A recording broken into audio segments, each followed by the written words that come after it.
To manage agro ecosystems, ठीक है ना, agro ecosystems for improved and sustained productivity, वही जो हम कल बात करके आए थे, है ना, increasing profits and food security number 2, while preserve किसको करना है, रिसोर्स बेस एंड एनवायरनमेंट को, तीन चीजें। तो कंजर्वेशन एग्रीकल्चर जो हमारे तीन इंपॉर्टेंट क्लाइमेट स्मार्ट एग्रीकल्चर के जो जो स्तंभ थे, दो पिलर थे, जो चैलेंजेस थे, उनको इम्प्रूव करने के लिए हमारे पास आया कंजर्वेशन एग्रीकल्चर। ठीक है, माइंड यू, ये एग्रीकल्चर की टेक्निक है। Climate smart agriculture also include fisheries, also includes your livestock management, also includes your farming system. Okay, done. ये एक particularly क्रॉपिंग पैटर्न की टेक्निक है। ये हम पढ़ेंगे आज कि क्या डिफरेंस होता है क्रॉपिंग पैटर्न में एंड क्रॉपिंग सिस्टम में। ठीक है जी। तो एग्रीकल्चरल कंजर्वेशन एग्रीकल्चर जो है, ये एक एग्रो इकोसिस्टम की टेक्निक है या एक अप्रोच है टू इम्प्रूव क्या करना के लिए, सस्टेन्ड प्रोडक्टिविटी, प्रॉफिट को इंक्रीज करना एंड फूड सिक्योरिटी को देखना एंड रिसोर्स बेस और एनवायरनमेंट को प्रिजर्व करना। ठीक है जी। अच्छा, ये बताओ प्रॉफिट एंड फूड सिक्योरिटी को किस तरह से ये इंक्रीज करेगा, ये पता लग गया। ओके, जैसे अगर मैं बात कहूं मल्चिंग की, मल्चिंग कुछ नहीं होता, मल्चिंग होता है क्रॉप कवर, कि आप ना जब जब पहली जब आपने हार्वेस्ट कर लिया है, आपने मतलब वीट को हार्वेस्ट कर लिया है, निकाल लिया है, काट लिया है ना, उसके बाद आपने उसको खाली नहीं रहने देना, उसको बिल्कुल जीरो नहीं कर देना।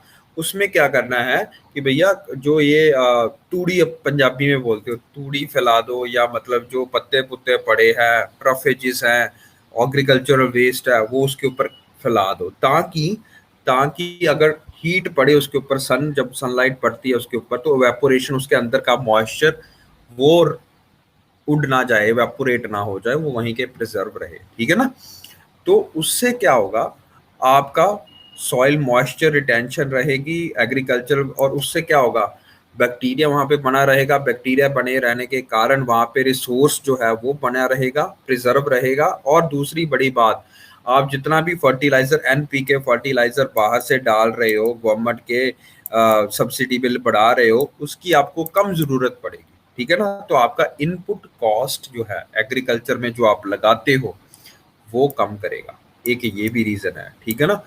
और क्या करेगा, जैसे अगर मैं एनवायरनमेंट की बात कर रहा हूं, तो एनवायरनमेंट को किस तरह से वो बचाएगा conservation agriculture, by reducing green house gas emissions. अब ये बड़ी ध्यान की बात है कि आपको पता होना चाहिए कि ये ग्रीन हाउस गैस कैसे मिट कर रहा है। आप बोलो सर, जैसे ये मैं मतलब अगर मैं वीट ग्रो कर रहा हूँ, तो वो पर प्लांट जो है वो फोटोसिंथेसिस और रेस्पिरेशन कर रहा है, तो कार्बन डाइऑक्साइड तो लिटरली वो ले रहे हैं एनवायरमेंट से। तो आप ये कैसे बोल रहे हो कि ग्रीन हाउस गैसेस बढ़ रही हैं? बताओ क्या रीजन हो सकता है बच्चों, क्यों यहाँ पे लिखा गया कि एनवायरमेंट में या ग्रीन हाउस गैसेस को ये रिड्यूस करेगा कंजर्वेशन एग्रीकल्चर? बताइए।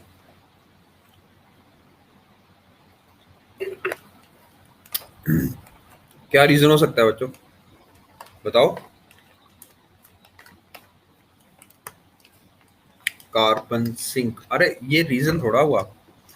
कंजर्वेशन एग्रीकल्चर का वो तो दोनों में रहेगा ना। कंजर्वेशन एग्रीकल्चर क्यों मैंने बोला कि ये एनवायरनमेंट के लिए सस्टेनेबल है, कार्बन सिंक तो है, बट अगर आप वीट को काट देते हो, है ना, तो वो कार्बन सिंक थोड़ा बचता है, वो तो खा गया है ना।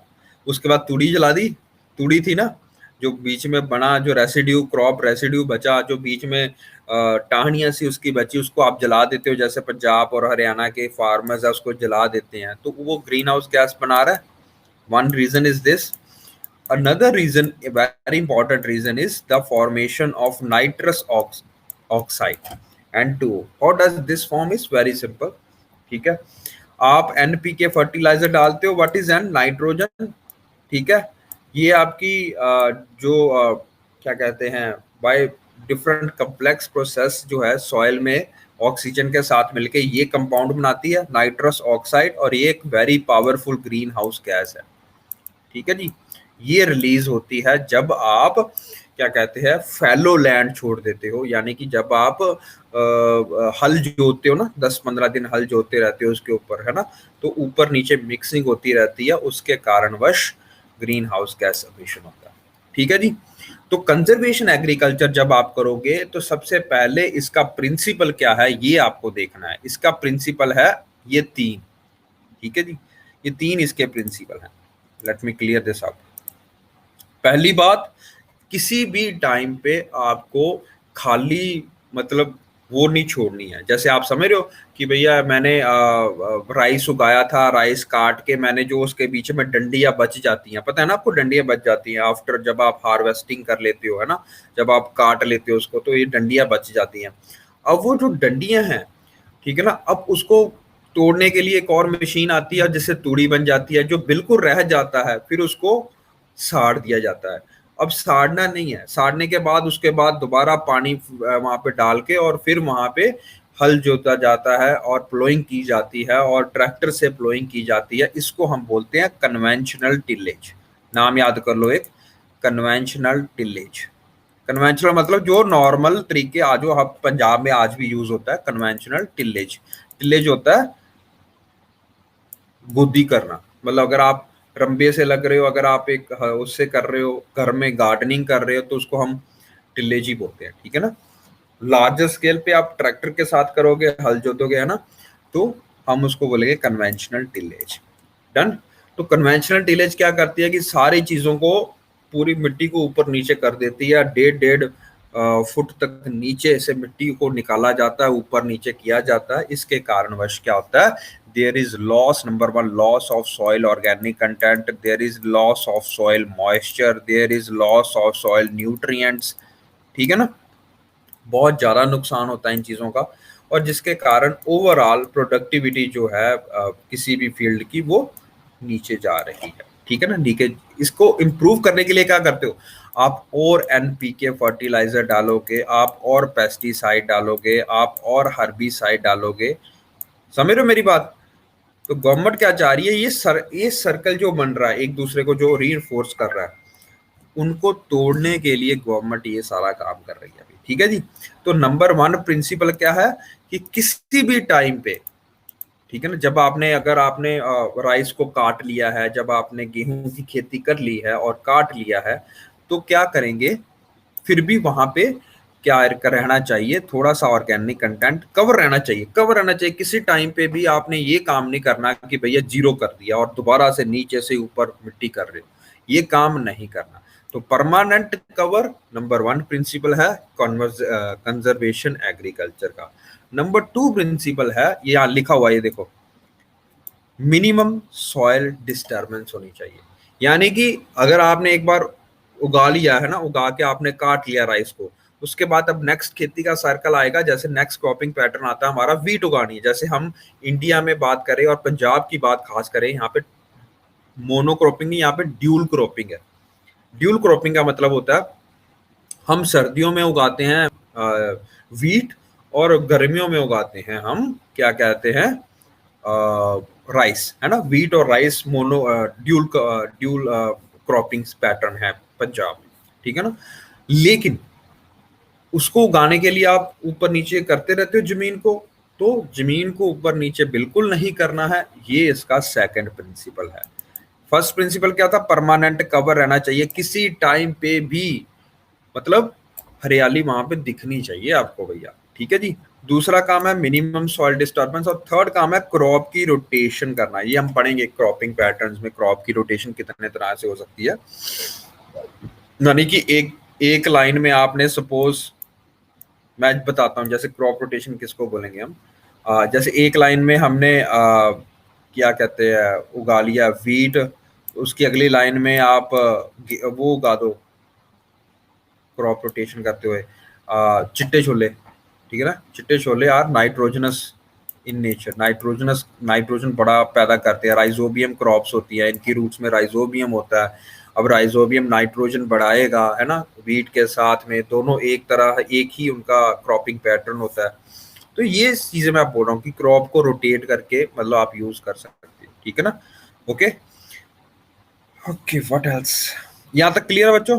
ये तीन प्रिंसिपल समझ लगे। कंजर्वेशन एग्रीकल्चर क्या कहता है कि भैया जी आपको हल को मतलब फील्ड को कभी भी ग्रीन के बिना नहीं छोड़ना है, विदाउट क्रॉप रेसिड्यू नहीं छोड़ना है। क्रॉप रेसिड्यू का मतलब क्या होता है, जो क्रॉप काटने के बाद बीच वाले जगह यानी कि बीच वाला चीज बच जाती है उसको हम बोलते हैं क्रॉप रेसिड्यू। तो परमानेंट कवर होना चाहिए सॉइल का। अच्छा, एक रीजन ये भी है, देखो अगर आप बिल्कुल साफ कर दोगे खेत को, जीरो कर दोगे और जला के सारे चीजों को मार दोगे, तो उससे फायदा एक नुकसान ये भी है, सॉरी, कि सॉइल इरोजन भी आएगी साथ में। विंड चलती है ना, अभी पीछे पंजाब में कितनी विंड चली है ना, बहुत ज्यादा क्लाइमेट चेंज आया, उसके कारण बहुत ज्यादा आपकी विंड चली है, उसके कारण जो टॉप लेयर होएगी वहां से जो टॉप फर्टाइल लेयर है वो उड़ जाएगी, उसके कारण वो प्रोडक्टिविटी लॉस करेगी। तो ये इसलिए परमानेंट कवर भी होना चाहिए। ठीक है जी बच्चों, लग गया समझ यहाँ तक? चलें आगे, बताइए। ऑल ओके, डन, बताइए।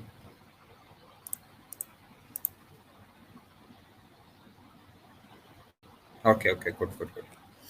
सो what are the principles of conservation agriculture, वो मैंने बता दिया। Minimum mechanical soil disturbance, soil की मतलब ट्रैक्टर ट्रुक्टर हम लेके अंदर नहीं जाएंगे ठीक है, बहुत कम इसका यूज करेंगे, ठीक है।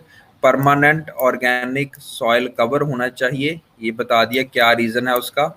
Diversified crop rotation in case of annual crops, इससे क्या फायदा होगा, पेस्ट कंट्रोल होगा, सॉइल स्ट्रक्चर बना रहेगा, बायोडाइवर्सिटी मेंटेन रहेगी, ठीक है ना। How is pest control a natural outcome of crop rotation, समझ रहे हो क्या इसका मतलब है? जो कीड़े लगते हैं ना किसी भी क्या कहते हैं क्रॉप में, वो तब लगते हैं जब मोनोकल्चर है या ड्यूल कल्चर है, जब आपको पता है कि एक फसल के बाद दूसरी फसल वही आनी है, समझ रहे हो। अगर आप इसके साथ दूसरी फसल ऐसी उगाओ जो उसका एंटागनिस्ट हो, जो उसको उसकी उसकी जो कीड़े की ग्रोथ को इनहिबिट करे, तो वो अपने आप कंट्रोल हो जाएगा नेचुरल तरीके से, आपको हर्बिसाइड पर सॉरी आपको पेस्टिसाइड डालने की जरूरत नहीं पड़ेगी। तो ये चीजें मैटर करेंगी, ठीक है जी। और फर्टिलाइजर मैनेजमेंट में आज हम पढ़ेंगे क्या होता है फर्टिलाइजर मैनेजमेंट, कैसे आप फर्टिलाइजर को इनपुट कॉस्ट को कम कर सकते हो।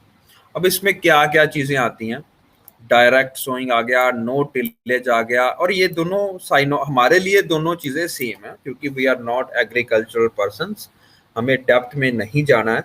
हमारे लिए डायरेक्ट सोइंग और no tillage crop one and the same thing है, ठीक है ना। देखो देखो इसमें ट्रैक्टर चल रहा है लेकिन इसने सॉइल को डिस्टर्ब बहुत कम किया है। क्या ये हल जोत रहा है आपके हिसाब से? नहीं। ये आज का आपने एक नाम सुना होगा, बहुत इंपॉर्टेंट नाम है उसका हैप्पी सीडर। किसी ने देखा हैप्पी सीडर क्या होता है? बताइए। नाम सुना ना, नाम तो सुना होगा ना, बड़ा कॉमन नाम था happy seeder. Happy seeder government of Punjab ने बोला था, गवर्नमेंट ऑफ इंडिया ने स्पेशली इसके लिए स्कीम चलाई थी। यू गाइस रिमेंबर क्या होता है happy seeder? Late me show you, this is happy seeder, ठीक है ना। एंड यू कैन सी कि ये जो इतनी सी एरिया इन्होंने खाली किया है और उसके कारण ये देखो कंबाइन साथ में लगी हुई है ना। तो ये काटती जा रही है और ये साथ में डायरेक्ट सीडिंग कर रहे हैं, लेकर ना समझ, ये पाइप पे लगी हुई है साथ में। ये क्रॉप रेसिड्यू जो बीच में ये जिसको जलाना था इन्होंने, अब वो जला नहीं रहे हैं, ये डायरेक्ट उसके अंदर ही बीज बो रहे हैं। तो ये क्या परमानेंट कवर है यहाँ पे? यस। क्या या दिस इज मिनिमम डिस्टर्बेंस या minimum disturbance of soil surface? Yes. क्या ये इसके कारण और क्या मतलब थर्ड जो हमारी चीज है वो पूरी हो रही है, crop rotation? Yes. Okay, done, got it guys, लग रहा है समझ एवरीवन? गुड। तो दिस इज वन वे, जो आपने हैप्पी सीडर देखा होगा, दिस इज हैप्पी सीडर। इसको डायरेक्ट सीडिंग भी बोलते हैं, डायरेक्ट सीडिंग, और या इसको बोलते हैं नो टिल। क्या इसको टिलेज किया हमने, ऊपर से नीचे घुमाया? नहीं, वो तबियासी डाल के, अब देखा होगा वो तबियासी डाल के ऐसे ऐसे घुमा देते हैं उसको, है ना? ऐसा किया हमने? नहीं किया। तो this is one way to deal with the problem of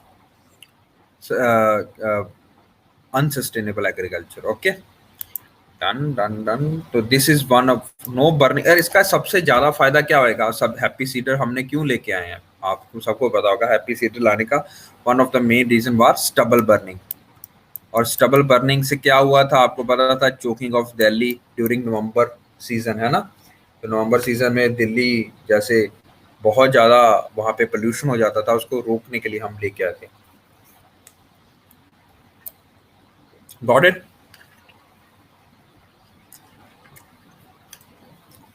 अच्छा, ये crop rotation and cover crops क्या होती है ये हम पढ़ेंगे अभी, ठीक है? कवर क्रॉप्स कुछ नहीं है, ये क्रॉप रोटेशन तो आपको बता दिया। कवर क्रॉप्स कुछ नहीं होती, ये हम आगे जाके पढ़ूंगा अभी। जैसे एक फील्ड में आपने एक एक रो में आपने वीट उगाई है, उसके साथ में कोई ऐसी क्रॉप उगा दो जो उसको शेड करे, है ना, जो उससे बड़ी हो, ठीक है? तो विंड से जो होने वाली इरोजन है इसको रोकती है कवर क्रॉप्स, ठीक है? आगे चलते हैं नाउ। ये बताया, इसके बारे में थोड़ा सा पढ़ लेना, ठीक है? इट इन्वॉल्व्स नो और minimum tillage with direct seeding and bread plantation. ये हम पढ़ेंगे बेड प्लांटेशन क्या होती है, residue management and crop diversification. Diversification करने का क्या मतलब है बताओ? डाइवर्सिफाई करोगे तो सॉइल का जो रिसोर्स बेस है, जिसमें उसमें नाइट्रोजन, फॉस्फोरस, पोटेशियम और सारे बहुत सारे जो मिनरल्स हैं वो बने रहेंगे, ठीक है ना? डाइवर्सिफाई करोगे। अगर आपने मोनोक्रॉपिंग करनी है, यानी मोनोक्रॉपिंग का मतलब सिर्फ एक ही फसल उगानी है, या ड्यूल क्रॉपिंग करनी है, जैसे सिर्फ दो ही फसलें उगानी है पूरे साल में, उससे बहुत भारी नुकसान है आपकी रिसोर्स बेस को, ठीक है ना? रिसोर्स बेस का मतलब वहां पे जितने भी आपको और फिर इनपुट डालना पड़ेगा और फर्टिलाइजर बढ़ाना पड़ेगा, और एक टाइम पे ऐसी स्थिति आएगी कि अब जितना मर्जी डालो और नहीं आपका प्रोडक्शन इंक्रीज होएगी, ठीक है? किस तरह से ये हेल्प करते हैं ग्रीन हाउस गैस एमिशन को रोकने में, हमने पहले पढ़ लिया, ठीक है? अब हम पढ़ते हैं सबसे पहली टेक्नोलॉजी, उसका नाम है जीरो टिलेज और नो टिलेज। और ये क्वेश्चन आया था यूपीएससी 2020 में, ठीक है, अभी बिल्कुल रिसेंटली। नॉर्मल कन्वेंशन में जब हम एग्रीकल्चर में हम देखते हैं तो टिलेज करते हैं। टिलेज आपको बताया कि ऊपर वाली जो इतनी इतनी तिखी तवियां सी होती हैं वो चलती हैं, और बीच में वो ऊपर से नीचे मिक्स करती रहती हैं जमीन को, और क्या उसके फायदे क्या नुकसान है हम ऑलरेडी पढ़ के आ चुके हैं, ये वहां पे लिखे हुए हैं यहाँ पे, ठीक है? इनको दूर करने के लिए हमारे पास आई है एक नई टेक्निक जिसका नाम है जीरो टिलेज और नो टिलेज। ये कोई नई टेक्निक नहीं है, 1960 के दशक में ये सबसे पहले बार इसको इसका उल्लेख मिलता है हमें। लेकिन ये कोई नई चीज नहीं है, ये कोई ऐसी चीज नहीं है जिसकी मतलब कि मतलब ये अभी अभी यूपीएससी को पता चला है, बट अभी एम्फेसिस इसको दिया जा रहा है क्योंकि we want sustainable development, sustainable agriculture. Okay, तो इसमें करना क्या है कि टिलेज ही नहीं करनी। नो टिल करो मतलब जीरो टिलेज मतलब नो टिल या zero tillage one and the same thing, direct seeding one and the same thing. तो ये प्रमोट कर रही है गवर्नमेंट कि भैया आपको ऊपर नीचे मत करो, ठीक है? सिंपल मिनिमम डिस्टर्ब करो उसको, ग्रो जो उसके कवर को रहने दो, ठीक है ना? ये काम यहाँ पे बोला है। इसका फायदा क्या लग रहा है आपको, क्या होएगा जीरो टिल कॉपरेज का? मेरे को ये बताओ अभी तक लॉजिकली आपको लग रहा है कि भैया क्या फायदा हो सकता है इसका? लॉजिकली बताओ मेरे को क्या फायदा इसका?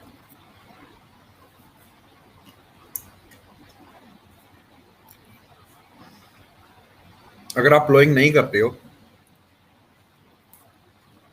टाइम से very good point Harsimran, time save, good. और बताओ, और मैं इसको बताऊंगा आगे कैसे ये टाइम सेव करता है। बहुत अच्छा पॉइंट हरसिमरन, और बताओ।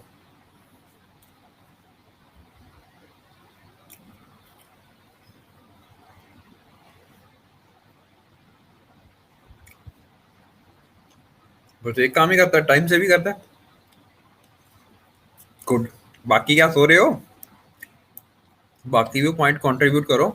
Of course you can say Simran, input cost कम करता है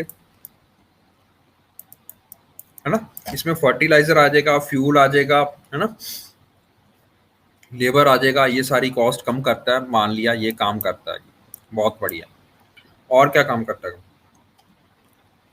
of course soil organic content को बढ़ाएगा, सॉइल मॉइस्चर रिटेंशन करेगा, ये सारा काम ये करेगा। क्योंकि अगर आप फील्ड को छेड़ ही नहीं रहे हो, ठीक है ना, तो सन जितना मर्जी पड़ जाए तो आपका evaporation, rate of evaporation will be low. अगर वहां पे कोई प्लांट कवर ही नहीं है तो rate of evaporation will be high, as simple as that, है ना। तो रेट ऑफ वेपोरेशन कम करता है, रिसोर्स बेस को इंक्रीज करता है, ग्रीन हाउस गैसेस को कम करता है। बहुत बढ़िया सारा, ठीक है। बाकी भी अपने पॉइंट दिया करो। अब ये इसमें बहुत अच्छी बात कही है, टाइम सेवेज। मैं अभी इस बात पे आ रहा हूँ, टाइम सेवेज कैसे करता है। Let me show you the next slide, next page. Okay, these are my notes. Okay, तो ये मैं आपको दूंगा, जैसे एक बार खत्म हो लेता है ये, तो ये मैं आपको दे दूंगा। अराउंड 700 पेजेस के बन चुके हैं ये।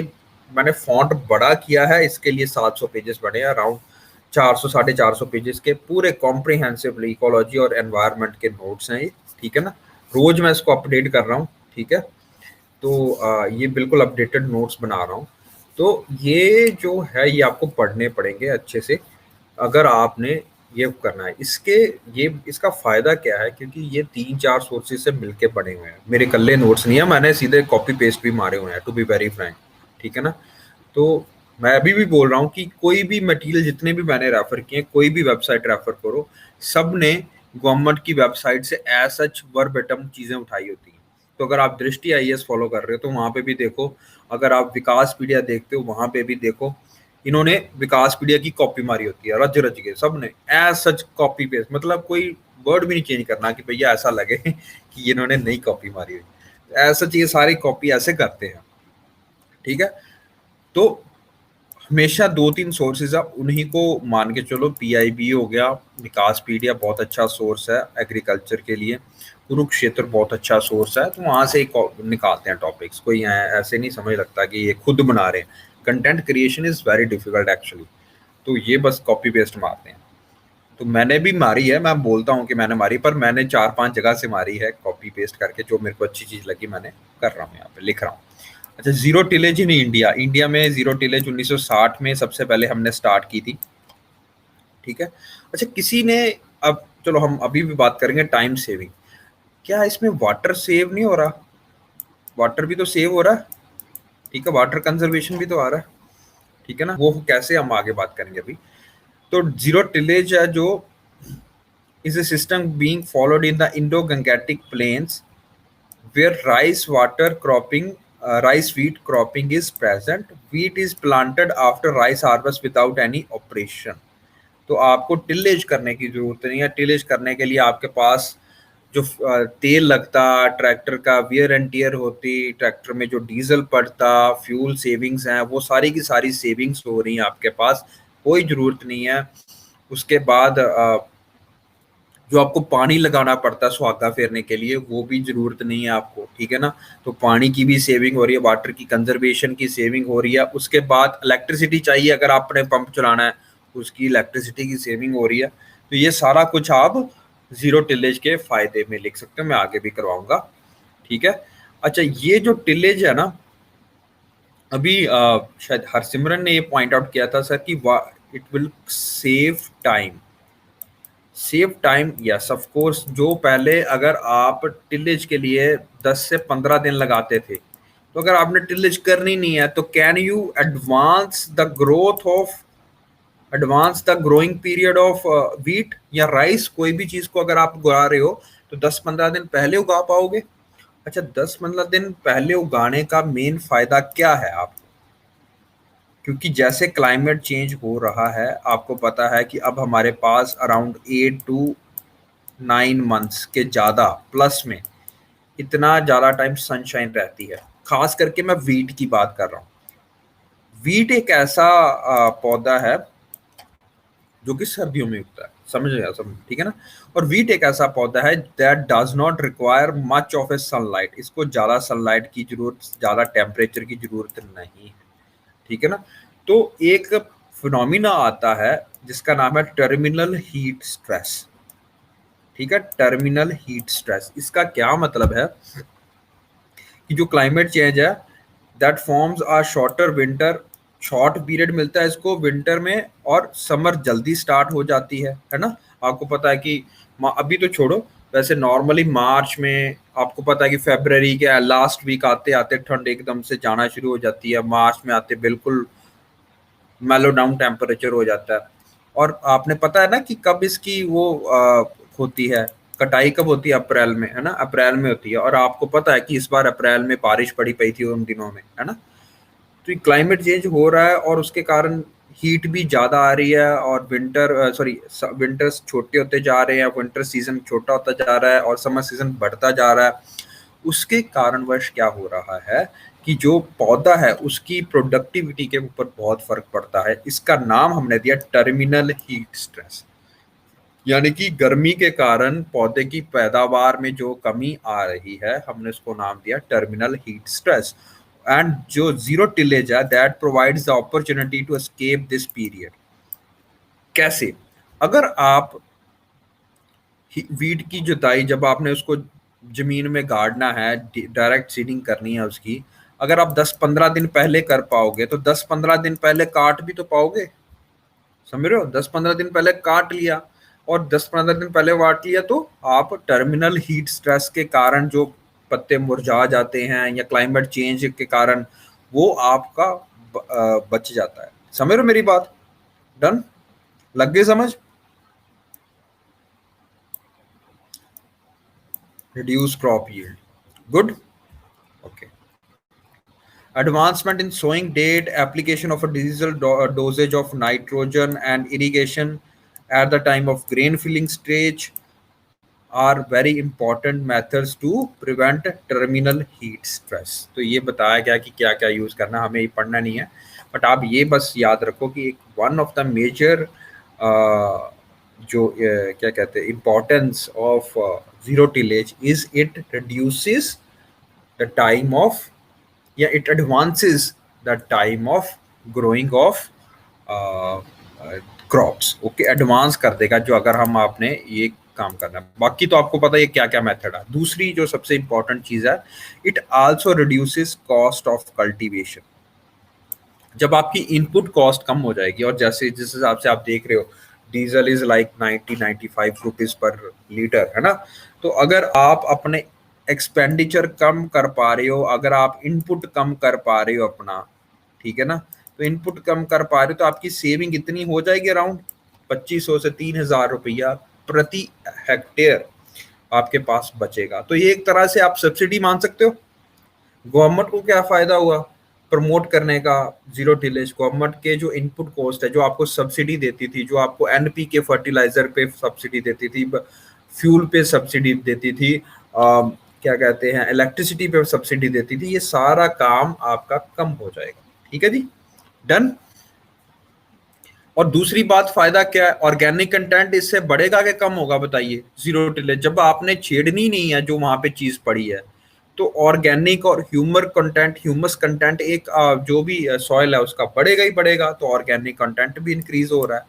और सबसे बड़ी बात, फ्लेरिस माइनर एक ना कॉमन वीडी साइट है। वीडी साइट का मतलब होता है वीड है, मतलब वीडी साइट वीड है। बहुत ज्यादा गुल्ली डंडा जिन्होंने बोलते हैं ना पंजाबी में, अगर आपने पढ़ा हो, किसी को पता हो कि व्हाट इज गुल्ली डंडा, नहीं वो खेलने वाला नहीं होता, एक वो भी होता है, क्या कहते हैं वीड भी होती है ना। तो ये बड़ा उगता है ना, ये वीड के साथ उगता है, और जैसे वीड के साथ उगेगा तो ये वीड की तरह ये compete करेगा ना उसके साथ रिसोर्सेज में। तो अगर आपने इसकी प्लांटेशन 10 से 15 दिन पहले एक प्लांट कर दी थी वीट को, तो फिर क्या होती है, वीट ज्यादा उगती है और गुल्ली डंडा कम हो जाता है। समझ रहे हो, ये वीट कम उगती है और ये धीरे धीरे आप इसको, और उसके कारण आप वीडी साइड जो डालते थे या हर्बी साइड जो डालते थे उसकी जरूरत भी नहीं रहेगी। ये एक मेजर कॉस्ट सेविंग होती है और मेजर फायदा होता है जीरो टिलेज का। Everybody got it? लगी समझ? तो एडवांटेजेस क्या क्या है बताओ फिर, लिख सकते हो ये? रिडक्शन इन क्रॉप ड्यूरेशन, जिसको हरसिमरन ने टाइम सेविंग बोला था, ठीक है। अर्ली क्रॉपिंग कर सकते हैं, ठीक है, उसके क्या फायदे हम बता चुके हैं। इनपुट कॉस्ट डिक्रीज कर सकते हैं हम, ठीक है। मॉइस्चर कंटेंट इंक्रीज कर सकते हैं ऑफ कोर्स। जब आपने पुरानी रेसिडुअल क्रॉप को छेड़ना ही नहीं है, अगर ये ऐसे ही पड़ी रहेगी तो इसके अंदर कुछ तो नमी होएगी ना। अगर आप बिल्कुल इसको साफ कर देते, इसको जला देते, इसको काट देते और उसके नीचे जमीन ऊपर नीचे करते, तो अंदर में भी जो मॉइस्चर रिटेन था वो भी लूज हो जाता। तो ये नहीं हो रहा है, तो ये सबसे ज्यादा फायदा किसका है? मॉइस्चर रिटेंशन का।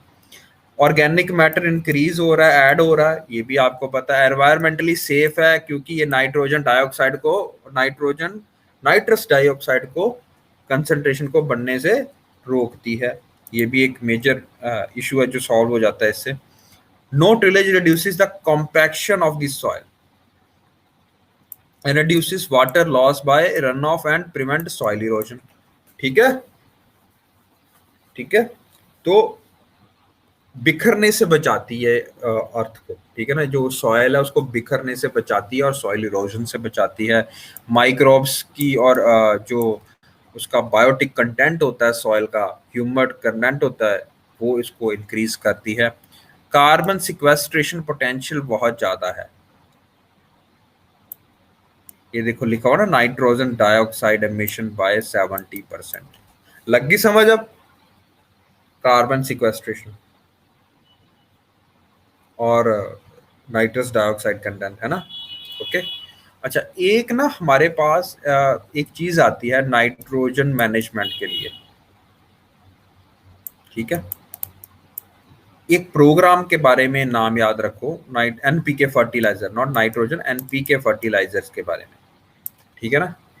तो हमारे पास एक ये ग्लोबल इनिशिएटिव है, याद रखो ये ग्लोबल इनिशिएटिव है। क्या है? 4R nutrient stewardship programme. Okay, 4R, 4R, 4R कौन कौन से हैं? Right source, right rate, right time, right place, ठीक है ना। कहने का क्या मतलब है, अभी हम जो इंडिया में सिस्टम फॉलो कर रहे हैं, हम कर रहे हैं पहले तो हम सब्सिडी दे रहे हैं एनपीके फर्टिलाइजर्स के ऊपर, ठीक है जी।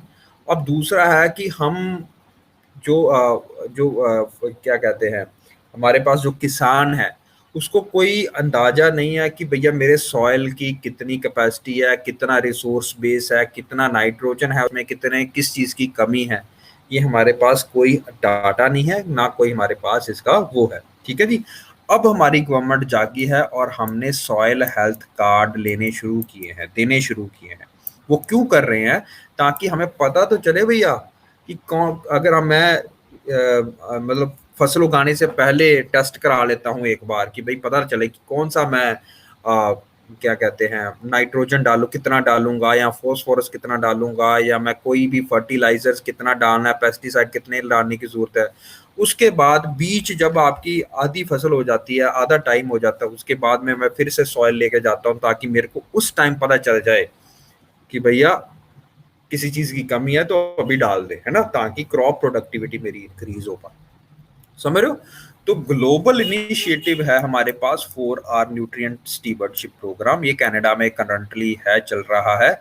इनमें ये क्या करते हैं, राइट सोर्स रखते हैं, ठीक है। राइट सोर्स मतलब कि अगर कोई पर्टिकुलर नाइट्रोजन का ही सोर्स चाहिए या नाइट्रोजन की ही कमी है तो नाइट्रोजन का ज्यादा वो डालेंगे पर हेक्टेयर, है ना। राइट रेट मतलब ऐसा नहीं कि एक जगह पे ज्यादा डाल दिया, एक जगह पे कम डाल दिया, है ना। तो जितना ज्यादा चाहिए उसको उस हिसाब से ही उसको देना चाहिए, ठीक है ना। अच्छा, राइट टाइम, ये नहीं कि मतलब जब मर्जी मन में आया अब चलो डाल देते हैं, फिर से डाल देते हैं, 2 दिन बाद फिर से डाल दी, 4 दिन बाद फिर से, नहीं। राइट टाइम पे डालनी है, जब मतलब पत्ता हरा हरा निकल रहा है, उस हरे का कलर भी देखते हैं आजकल, इसको बोलते हैं लीफ कलर पैम्फलेट सा देते हैं। मैं आपको दिखाऊंगा क्या होता है इसमें ना। जब आपका सॉइल हेल्थ कार्ड बन जाता है इंडिया में, तो आपको ना एक, जैसे आपने वो देखा होगा जब आपको कलर करना होता है, शेड करना होता है, मतलब यहाँ दीवार पे, तो आपके पास जो पेंटर होता है वो आपके पास आता है और दिखाता है कि ये 4-5 शेड है जी। वो हल्का हल्का डिफरेंट होता है, आपने देखा होगा, मतलब लड़कियों को तो पता ही है ना। जैसे मैंने कल सुन रहा था कि बंदा पहला बोलता है जी, मेरे को बोलता है शादी से पहले सिर्फ 7 कलर पता थे, है ना, और शादी के बाद मेरे को अब पता चल रहा है कि जब मेरी वाइफ उसको लेके गई नेल पॉलिश वाले के पास, तो इतने कलर होते हैं तो उसको बंदे को पता ही नहीं था। It was like that. तो इसी तरह बहुत महीन शेड्स होते हैं, स्काई ब्लू, नेवी ब्लू, पता नहीं क्या क्या ब्लू होता है ना, royal blue, ice cream blue, water blue, पता नहीं क्या क्या ब्लू यार, पता नहीं क्या क्या नाम होते हैं। तो ये देखो उसी तरह से ना एक शेड की तरह कार्ड दिया जाता है आपको, है ना। उसमें दिया जाता है कि अगर इतना ग्रीन है आपका पत्ता तो आपका इतना न्यूट्रिशन हो देना पड़ेगा, अगर कम है ग्रीन या येलो कलर का है कुछ पत्ता तो ये चीजों की कमी हो सकती है, आप ये चीजें डालें अभी। तो ये चीजें डाली जाती हैं उसी तरह राइट प्लेस पे, ठीक है ना। यानी कि पहले लेवल कर लो ग्राउंड और फिर उसी जगह पे आप इक्वली उसको फर्टिलाइजर या वो दे पाओ, वो बहुत जरूरी है। इसको बोलते हैं 4R न्यूट्रिएंट स्टीवर्डशिप प्रोग्राम। ये ग्लोबल है और इसका इंपॉर्टेंट इंडिया में क्या चल रहा है, soil health scheme, soil health card. Okay, good. Up till now समझ आ रहा बच्चों? जीरो टिलेज लगी समझ? If you have done, then can we go for a question? Question करें एक, जो 2020 में क्वेश्चन में आया था पेपर में। करें? चलो चलिए जी करते हैं हम क्वेश्चन। फिर ये रहा क्वेश्चन, ये देवता, ये क्वेश्चन है, ये क्वेश्चन नंबर 1। ये करो करो करो जल्दी।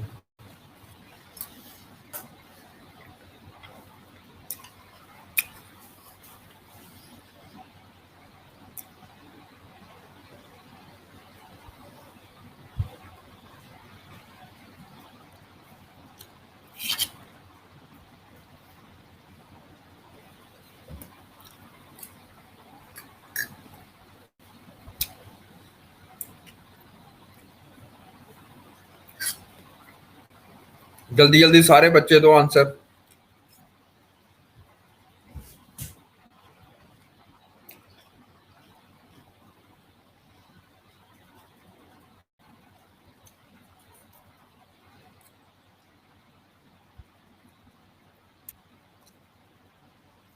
सभी बच्चों का आंसर चाहिए मेरे को।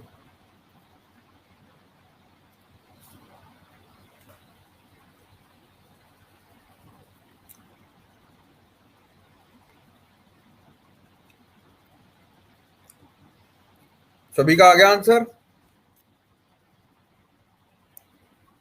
अमन, अमित, आकांक्षा, काजल, शना, सभी बोलो। Okay okay, sorry sorry.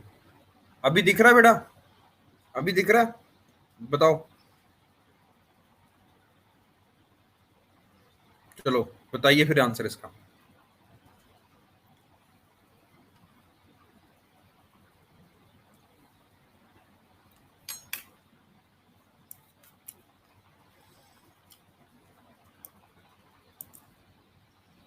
सबका आ गया आंसर? आंसर ये तो आपका पता है कि सबको आंसर पता है, that's very good. That means you have get got the concept. Okay, but another thing, अब मैं आपको पूछूंगा कि ये क्यों आंसर ठीक है। पहले ये बताइए, why is 1 2 and 3 the right answer? Give me your logic, I want to hear your logic.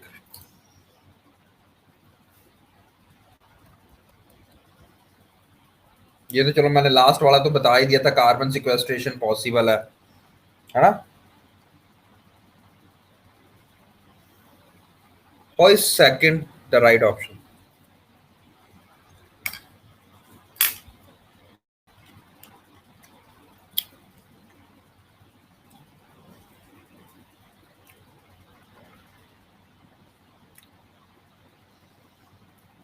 देखो सबसे पहले जब आपने पढ़ना है ना, जब भी क्वेश्चन पढ़ा, बशर्ते आपको आता है नहीं आता, दैट इज अनदर क्राइटेरिया, उसको नहीं देखना।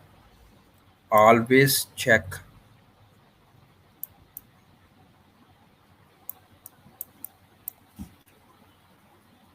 एक्सट्रीम वर्ड्स,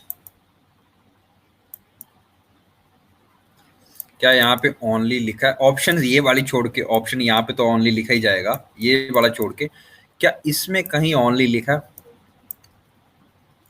क्या इसमें कहीं ऑल लिखा है, ऑलवेज लिखा है, नेवर लिखा है? ठीक है, okay. This should be your first thing that you notice while reading any question. Okay, done? लग गई समझ बेटा? गुड, अभी तक के लिए क्लियर है?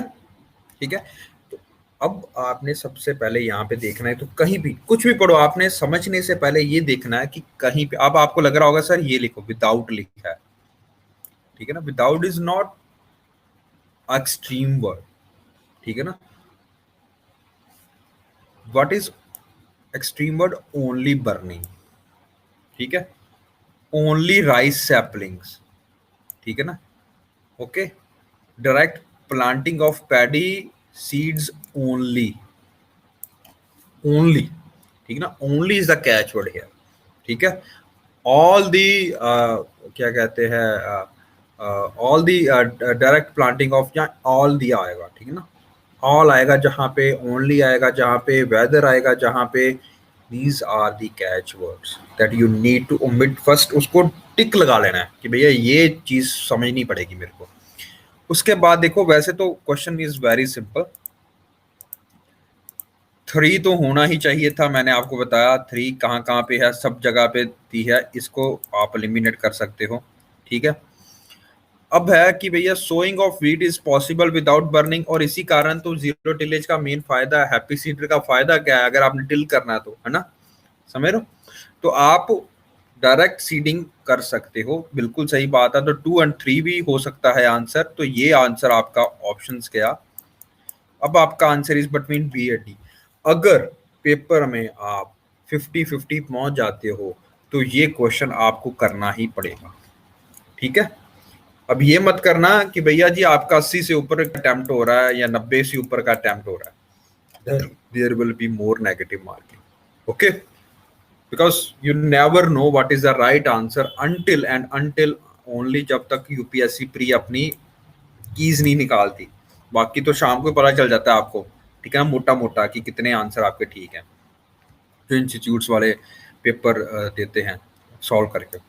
तो बट ये दोनों में अगर आपको आंसर ढूंढना है, और and there is no catch word, और आपको पता नहीं है कि ये सेकंड ऑप्शन ठीक है कि नहीं है, और देयर इज, आपने पूरा अच्छे से पढ़ के देख लिया, there is no catch word, there is no extreme word, always go for D, no matter what, always go for D, because 99.9% cases में अगर कैच वर्ड नहीं है वहां पे तो वो ऑप्शन ठीक होगा, समझ रहे हो। 99.9% केसेस में मैं बताऊंगा इसका फायदा कब मिलेगा आपको जाके, ठीक है। तो आपने क्वेश्चन कर लिया, समझ लग गया सबको ये क्वेश्चन, और ये बिल्कुल सही ऑप्शन था। Without the need of nursery of rice sapling, direct planting of seed in the wait soil is possible. इसको डायरेक्ट सीडिंग ऑफ राइस भी बोलते हैं, एक टेक्नोलॉजी है जिसके बारे में आज हम पढ़ेंगे, और ये न्यूज में रही है इस बार। चलें आगे, चलें आगे, चलिए फिर हम करेंगे, ये हमने ये पढ़ लिया है। Next is crop residue cover. Crop residue cover, या इसको आप मल्चिंग भी बोल सकते हो, one and the same thing है। मल्चिंग और क्रॉप रेसिड्यू कवर का क्या मतलब होता है कि भैया आपको धरती को खाली नहीं छोड़ना है, धरती को बिल्कुल गंजा नहीं करना है, उसके ऊपर कुछ ना कुछ रहना देना है।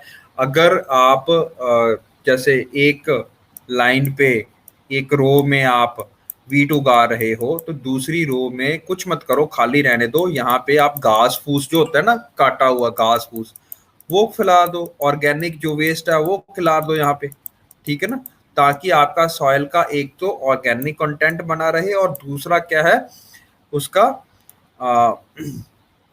वाटर रिटेंशन वो करके रखेगी, ठीक है ना। तो ये काम करने के लिए हमारे पास होता है क्रॉप रेसिड्यू कवर। तो इसमें कुछ भी डाल सकते हो आप, ट्रीज की जो बार्क होती है वो भी डाल सकते हो, ठीक है ना, पत्ते भी डाल सकते हो, घास भी डाल सकते हो, कुछ भी डाल दो इसमें, ठीक है। तो ये कुछ भी डाल सकते हो आप। क्रॉप रेसिड्यूज आर पार्ट और पोर्शन ऑफ द प्लांट और crop left in the field after the harvest, ठीक है, okay. And what is its function?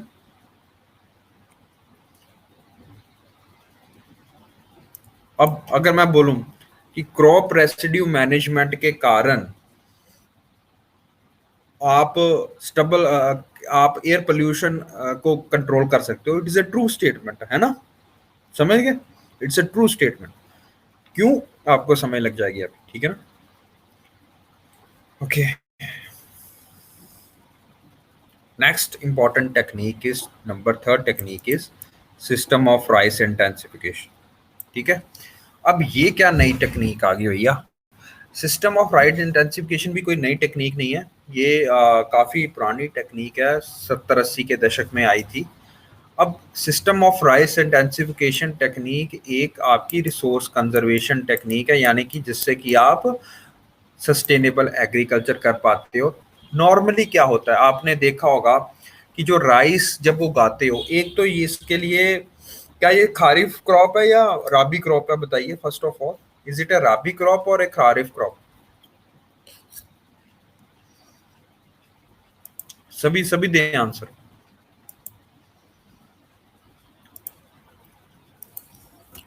बताइए।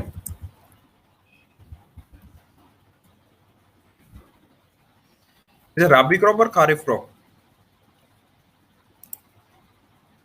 राबी, यू श्योर?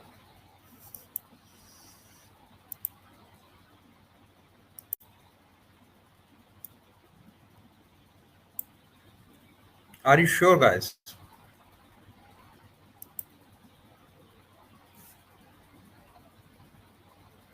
बताइए मेरे को।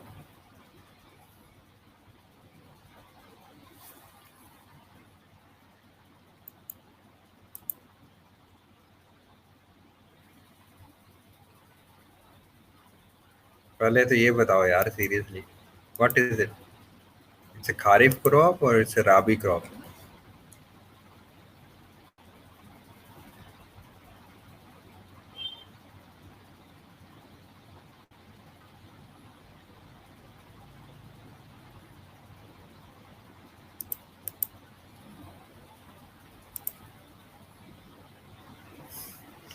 कोई बोल रहा है rabi, wheat is rabi and kharif is that. You should know guys, this is basic stuff, okay, ये नहीं कराएगा कोई कहीं, मतलब सर ने ये करवाया नहीं है ना। तो ये आपको पता होना चाहिए, wheat is rabi crop and kharif season is basically monsoon season, और उसमें जो होएगा वाटर इंटेंसिव क्रॉप उगाई जाती हैं, like kharif, like, sorry, rice, okay. तो सिस्टम ऑफ राइस इंटेंसिफिकेशन एक टेक्निक है। पहले आप ट्रेडिशनल मेथड समझ लो, पहले हम क्या करते हैं, लाइक व्हाट हैपेंस इन, हाँ, आर आर, दोनों आर आर इकट्ठे नहीं आएंगे, हाँ, दैट्स गुड हरमन, है ना, राबी के साथ राइस नहीं आएगा हमेशा, याद रखिए, बिल्कुल, बहुत बढ़िया। तो इसमें क्या है, पहले हम नॉर्मली बात करते हैं, तो कैसे ट्रेडिशनल वे क्या है राइस उगाने का। तो पहले जो ये सीड्स होते हैं राइस के, उनको पानी में डाल के स्वेल किया जाता है, बाद में नर्सरी होती है, आपने पनीरी देखी होगी, पंजाबी में हम उसको बोलते हैं पनीरी उगाना, सुना कभी नाम? पनीरी उगाना, है ना। तो पनीरी इज नॉट लाइक पनीर नहीं है ये इसमें क्या होता है कि आप एक नर्सरी सी होती है, नर्सरी का मतलब एक जगह होती है, प्लाट होता है, प्लाट में आप पहले ये जो है छोटे छोटे, ये देखो पौधे उगाए हैं इन्होंने, ये देखो, लग रहा है समझ? सेकंड स्लाइड देखो और थर्ड स्लाइड देखो। अब जो छोटे छोटे पौधे हो गए हैं, ठीक है ना, ये छोटे छोटे पौधे हो गए हैं, इसको उठाकर, जब ये छोटे छोटे इतने से पौधे हो जाएंगे, इनको उठा के सैपलिंग्स को, वेरी गुड, ट्रांसप्लांटिंग की जाती है। ट्रांसप्लांटिंग का मतलब होता है दूसरी जगह पे जहां पे एक्चुअली उगाना है, इसको बोलते हैं एक्चुअली पनीरी। तो यंग सीडलिंग्स को उठा के दूसरी जगह जहाँ पे आपने उगाना है एग्रीकल्चरल फील्ड में, वहां पे रखा जाता है, फिर इसको पानी के नीचे दबाया जाता है 4-5 इंच, 4-5 इंच नहीं, 4-5 मिलीमीटर, मतलब कुछ इतना होता है, इतना पानी के नीचे ये होती हैं, ठीक है ना। तो सिस्टेमिक राइस इंटेंसिफिकेशन किस तरह से ये डिफरेंट है traditional, this is traditional way, ठीक है ना, ट्रेडिशनल वे सही है। सिस्टमिक राइस इंटेंसिफिकेशन का क्या मतलब है? काम वही है, फर्स्ट स्टेज वही रहेगी, पानी में रखा, जमीन में उगाया, ट्रांसप्लांट करना है। अब ट्रांसप्लांट करने के लिए आप इसको पानी दोगे, लेकिन कितना दोगे? जैसे अगर आप 100% पहले देते थे, तो अब आपको सिर्फ 25% देने की जरूरत है पानी, ठीक है। और एक एक करके यहाँ पे देखो लगाया गया जाता है, स्क्वायर है ना, ये देखो स्क्वायर है, फील्ड में ऐसे करके रखा जाता है, स्क्वायर रखा जाता है फील्ड में, और दूरी पे इसको लगाया जाता है। एक यहाँ पे लगा दिया, सपोज लाइक एक यहाँ पे लगा दिया, एक यहाँ पे लगा दिया, ऐसे करके दूरी दूरी पे लगाए जाते हैं सैपलिंग्स को, ठीक है ना। और फिर पानी भी कम रखा जाता है, इसको सिर्फ पानी उतना दिया जाता है जिससे कि मिट्टी ना गीली रहे, ठीक है ना। पानी इसके अंदर डुबोया नहीं जाता है, इसको पानी गीली रहे, बस इतना ही इसके अंदर रखा जाता है। And this is one of the major method जिससे कि आप वाटर कंजर्व कर सकते हो, वाटर कंजर्व कर सकते हो और सॉइल के मॉइस्चर को एनहांस कर सकते हो। Got it? बहुत ज्यादा वाटर कंजर्विंग स्ट्रेटेजी है ये। उसके कारणवश बाद में इसके जो हार्वेस्टिंग होती है वो नॉर्मल से बड़ी ज्यादा होती है। Done? Got it? System of rice intensification क्या है? और ये कोई फिक्स्ड मेथड नहीं है कि भैया इतने दिनों बाद ये काम करना, इतने दिनों बाद ये करना ना। ये जर्नल एक मेथड है जिससे कि आप ये चीज कर सकते हो। It is not a standardised fixed technological method नहीं है। It is rather a set of ideas, एक सेट ऑफ आइडियाज है, मतलब आप अपनी तरह से इसको ऊपर नीचे कर सकते हो, इसका कोई इशू नहीं है, ठीक है ना। बट मेजर इसका प्रिंसिपल क्या है? वाटर कंजर्व करना, ठीक है जी। कम पानी का यूज करना पड़े आपको, उसके लिए है। और ये कहाँ के लिए इंपॉर्टेंट रहेगा? जहाँ पे मॉनसून कम आता है, जहाँ पे ड्राई डेसिडियस क्लाइमेट होता है आपका, जहाँ पे आप ड्राई लैंड फार्मिंग करना करो, तो ये सारी चीजें आप यहाँ पे डाल सकते हो, ठीक है जी। डन? ये पढ़ लेना एक बार, one and the same thing, ठीक है। Rice cultivation requires less water, involves less expenditure, gives more yield and beneficial for small marginal farmers. Very important line. Let me clear this up for you guys.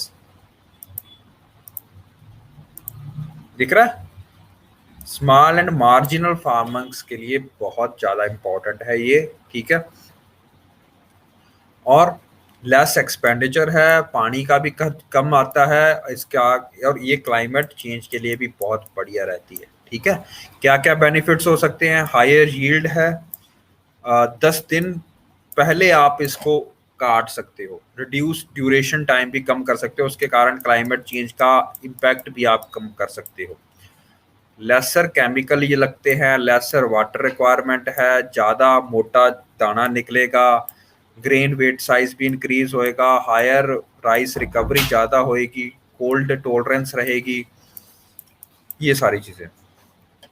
But इसका only disadvantage basically क्या है?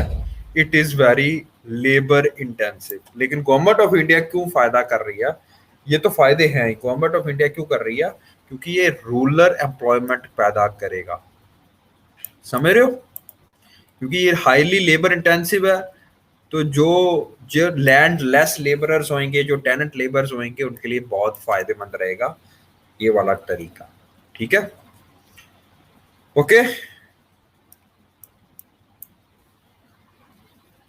Good एप्टिलियम।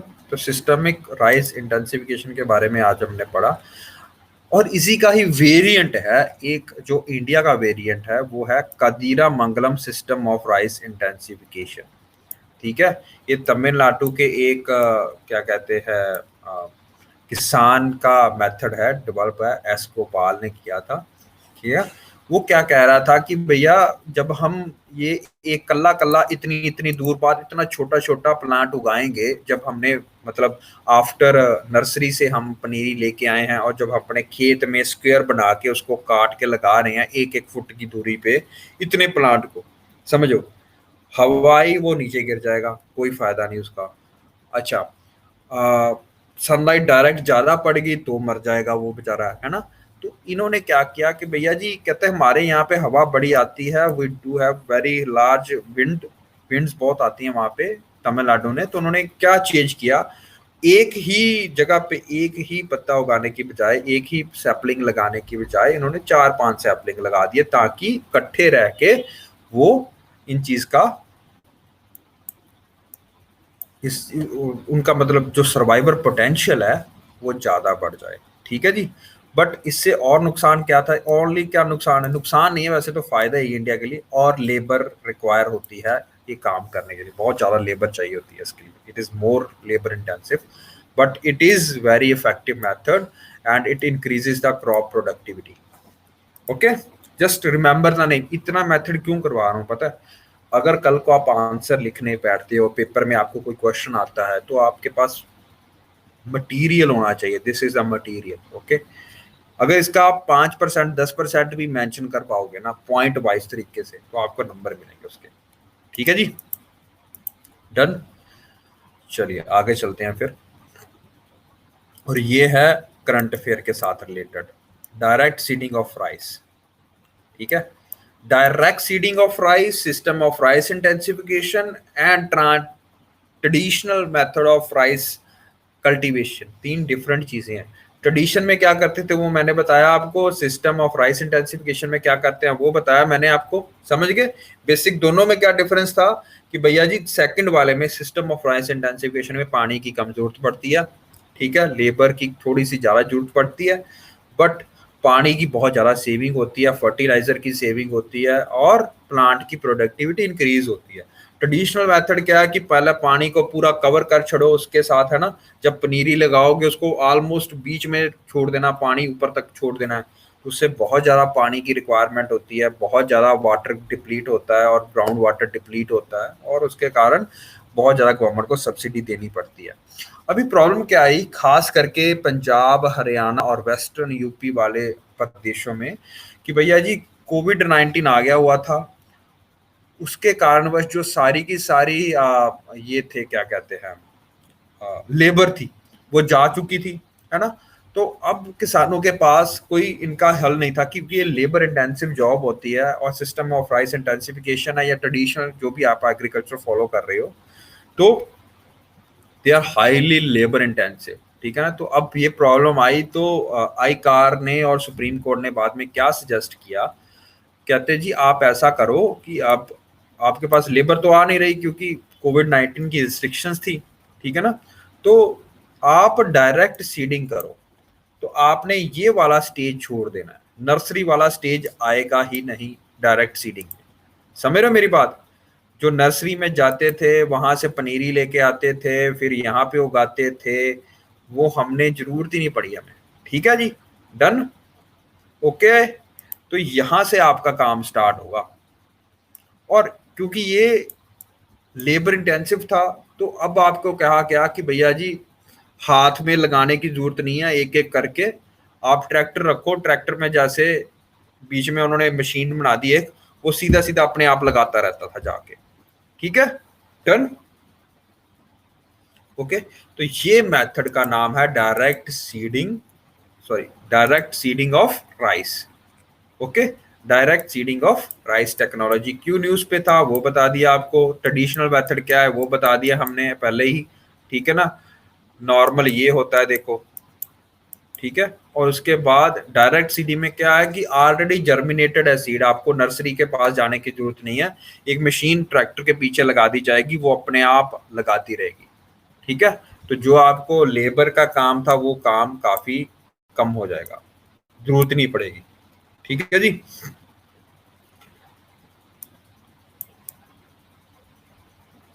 ठीक है जी। हाँ सिमरन, आपको जो आपको situation दी जाती है उसके हिसाब say that is the best वे, है ना। आप बिल्कुल छोड़ खाली तो छोड़ नहीं सकते हो, अब कोविड-19 था तो अब लेबर तो वहां से आने से रही यहाँ पे, है ना। तो one of the best way to do with this problem was to आप डायरेक्ट सीडिंग कर दो। ठीक है ना, क्योंकि हम नहीं चाहते, क्योंकि यू थिंक कि rural employment is a problem, yes that is a problem, but unemployment sorry, but bigger problem is of nutritional food security. Okay, that is a bigger problem. कल को अगर पंजाब, हरियाणा और क्या कहते हैं वेस्टर्न यूपी फेल हो जाता है, जहाँ मतलब वो राइस नहीं उगाते हैं, तो राइस की शॉर्टेज आ जाएगी. राइस की शॉर्टेज आ जाएगी. Rice is staple crop of west majority of people, है ना. ठीक है, तो गवर्नमेंट कहाँ से प्रोक्योर करेगी भैया? समझ रहे हो मेरी बात? तो न्यूट्रिशन और food security is a bigger issue rather than rural employment. Rural employment के अगले साल फिर से रिवर्स भी तो हो सकता है. ठीक है, पर the bigger issue is food security. तो इसीलिए सुप्रीम कोर्ट ने कहा कि भैया जी, हम वहां से आपको लेबर तो नहीं भगा सकते, हम आपको ये चीज देते हैं, direct seeding of rice. Okay, done. And how direct seeding of rice is different from systemic rice intensification? क्योंकि सिस्टेमिक राइट इंटेंसिफिकेशन में नर्सरी की जरूरत पड़ती है, ट्रांसप्लांटेशन की जरूरत पड़ती है, डायरेक्ट सीडिंग में नहीं पड़ती. ठीक है जी, डन. ये पढ़ लेना एक बार. ठीक है, और ये वाले ऐसा करके हाथ से चलाया जाता है, ये वाला यंत्र होता है. ठीक है, और ये जो है वो बीच बीच में मशीन अपने आप, ये जो पीछे हाथ ऐसे पकड़ के चला सकते हैं इसको, और इसके अंदर सीड्स रखे होते हैं, जर्मिनेटेड सीड्स, वो अपने आप इसमें डालता रहता है. ठीक है ना, आपको बस इतना पता होना चाहिए. क्या इंपॉर्टेंट है, क्यों इंपॉर्टेंट है, एडवांटेज क्या क्या है?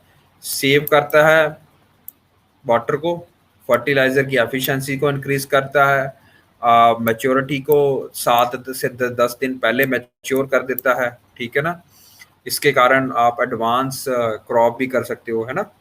Okay, methane emission and global warming potential को कम करता है. क्यों कम करता है? Why why it is the reason, बताइए. क्योंकि अब आपको पानी खड़ा करने की जरूरत नहीं है. ठीक है ना, पानी नहीं खड़ा करोगे, no anaerobic respiration, no anaerobic respiration होएगी, तो कोई एनारोबिक रेस्पिरेशन नहीं होएगी, तो ग्रीन हाउस गैसेस कम बनेगी. ठीक है जी, डन. डिसएडवांटेजेस क्या है? ठीक है, सीड की रिक्वायरमेंट एसआरआई से ज्यादा रहेगी, सिस्टमिक राइस इंटेंसिफिकेशन और ट्रेडिशनल मेथड से ज्यादा रहेगी. ठीक है जी, सीड की रिक्वायरमेंट. लेजर लेवलिंग कंपलसरी हो जाएगी. अगर आपके पास लेजर लेवलिंग नहीं है, लेवलिंग का मतलब समझ रहे हो ना, एक जैसा होना चाहिए, ये नहीं कि ऊबड़ खाबड़. ठीक है ना, अगर आपकी जमीन ऊबड़ खाबड़ है, उस पर आप डायरेक्ट सीडिंग नहीं करा सकते हो, तो सबसे पहले आपको लेजर लेवलिंग करवानी पड़ेगी. दैट इज अगेन पैसे वहां पे लगेंगे. ठीक है, इसमें होता है कि आपका जो टाइम में बिल्कुल बहुत ध्यान रखना पड़ता है कि टाइमली आपका सीड जो है वो सो होना चाहिए, बिल्कुल टाइम पे उसको पानी या मिलना चाहिए. अगर पानी नहीं मिलता उसको, तो वो सूख जाएगा और प्रोडक्टिविटी डिक्रीज हो जाएगी. ठीक है जी, लेबर इंटेंसिव तो रहेगा ही, लेबर कम करेगा, है ना. Labour is not needed much here. ठीक है, तो ये इसका प्लस पॉइंट भी है. Okay, so this is something about system of rice intensification. And next important thing we need to do is, and today's last topic is very important, and this is crop rotation cropping system. ठीक है जी, एक lecture आज है, एक lecture next class में और लगेगा इसके ऊपर, आरसीटीज के ऊपर, ताकि आपको ये सारा क्लियर कर दें मैं. ठीक है ना.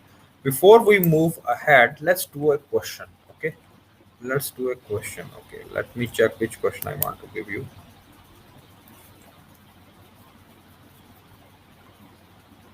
Wait.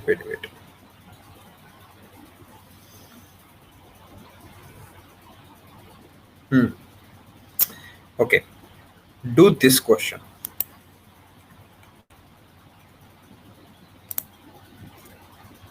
Everybody seeing this question? सबको क्वेश्चन दिख रहा है? बताइए.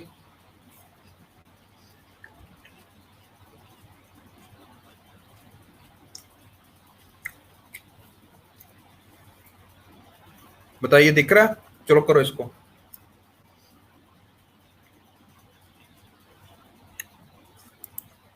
सभी का आंसर आज देखना चाहता हूं मैं.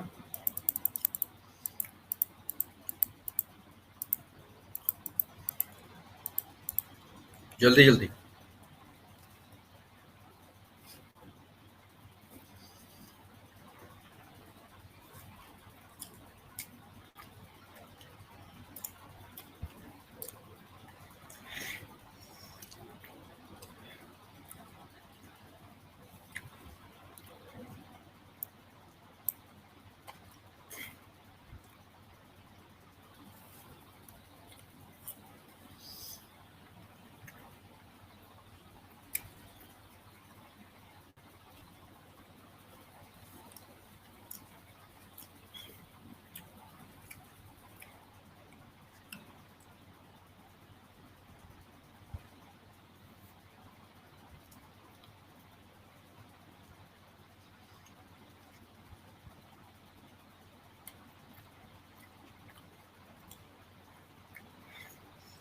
इंटरक्रॉपिंग।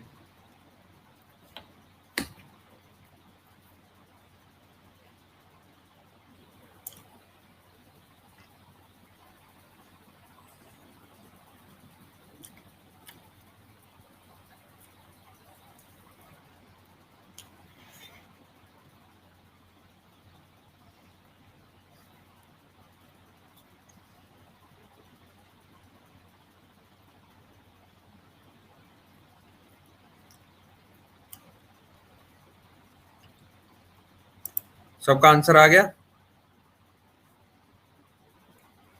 बताइए।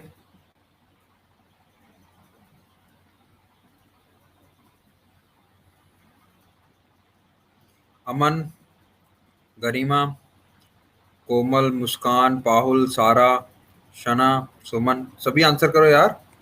सबने कर दिया?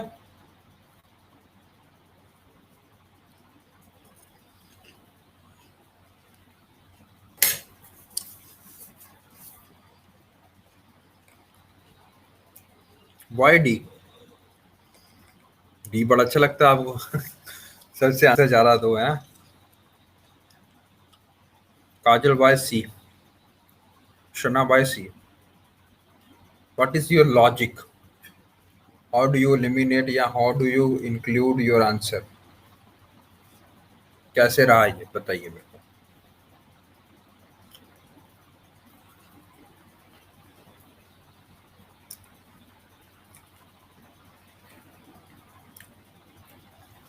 वेरी गुड बेटा। जब आपको मैंने बताया कि दो चीजें जब मैं आपको समय लग रही हैं और तीसरी चीज नहीं समय लग रही है, can you eliminate first of all, can you eliminate which options, how many options you can eliminate?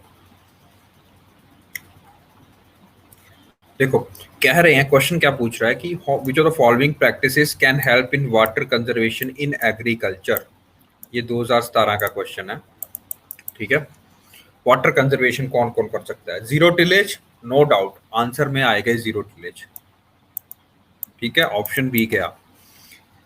अब पंगा है कि you don't know about gypsum. Okay, yes, very good Muskan, very good.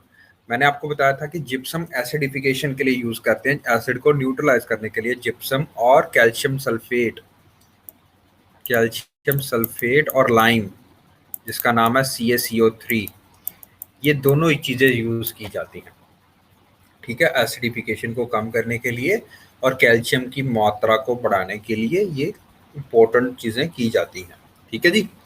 Done? Are you getting this point?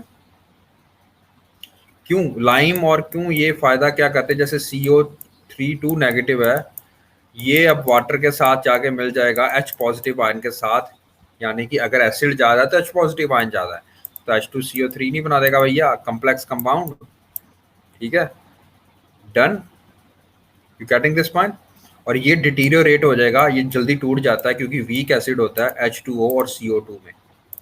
Done? CO2 निकल जाती है, H2O बाद में water में वहीं का वहीं रह जाता है। तो दिस इज बेसिक अमाउंट, अगर ये नहीं भी पता था तो यू शुड इसको, अगर आप तीन टॉपिक्स थे, तीन वो थी, ठीक है ना, ऑप्शंस जिसको आप एलिमिनेट नहीं कर पा रहे हो, either it can be 1 2, it can be 1 3 और इट कैन बी 1 2 3। तो तुक्का नहीं मारना, ये तुक्का था आपका।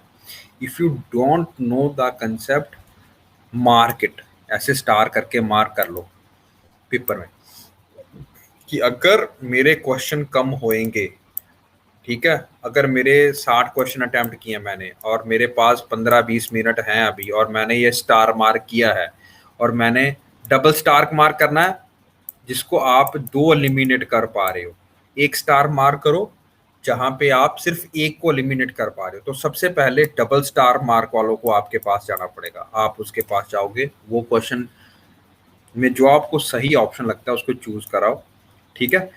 इसमें आपके पास 50% चांस है, तो यू कैन डू। अगर फिर भी कम पड़ रहे हैं, अगर आपके ऑप्शन अटेम्प्ट 70 के राउंड ही रह रहे हैं, 70 है ना, या 65 के राउंड रह रहे हैं, फिर जो सिंगल स्टार मार्क्स हैं जिसको आपको अटेम्प्ट करने की जरूरत पड़ेगी, फिर तब इसको करना, अदरवाइज नहीं करना है।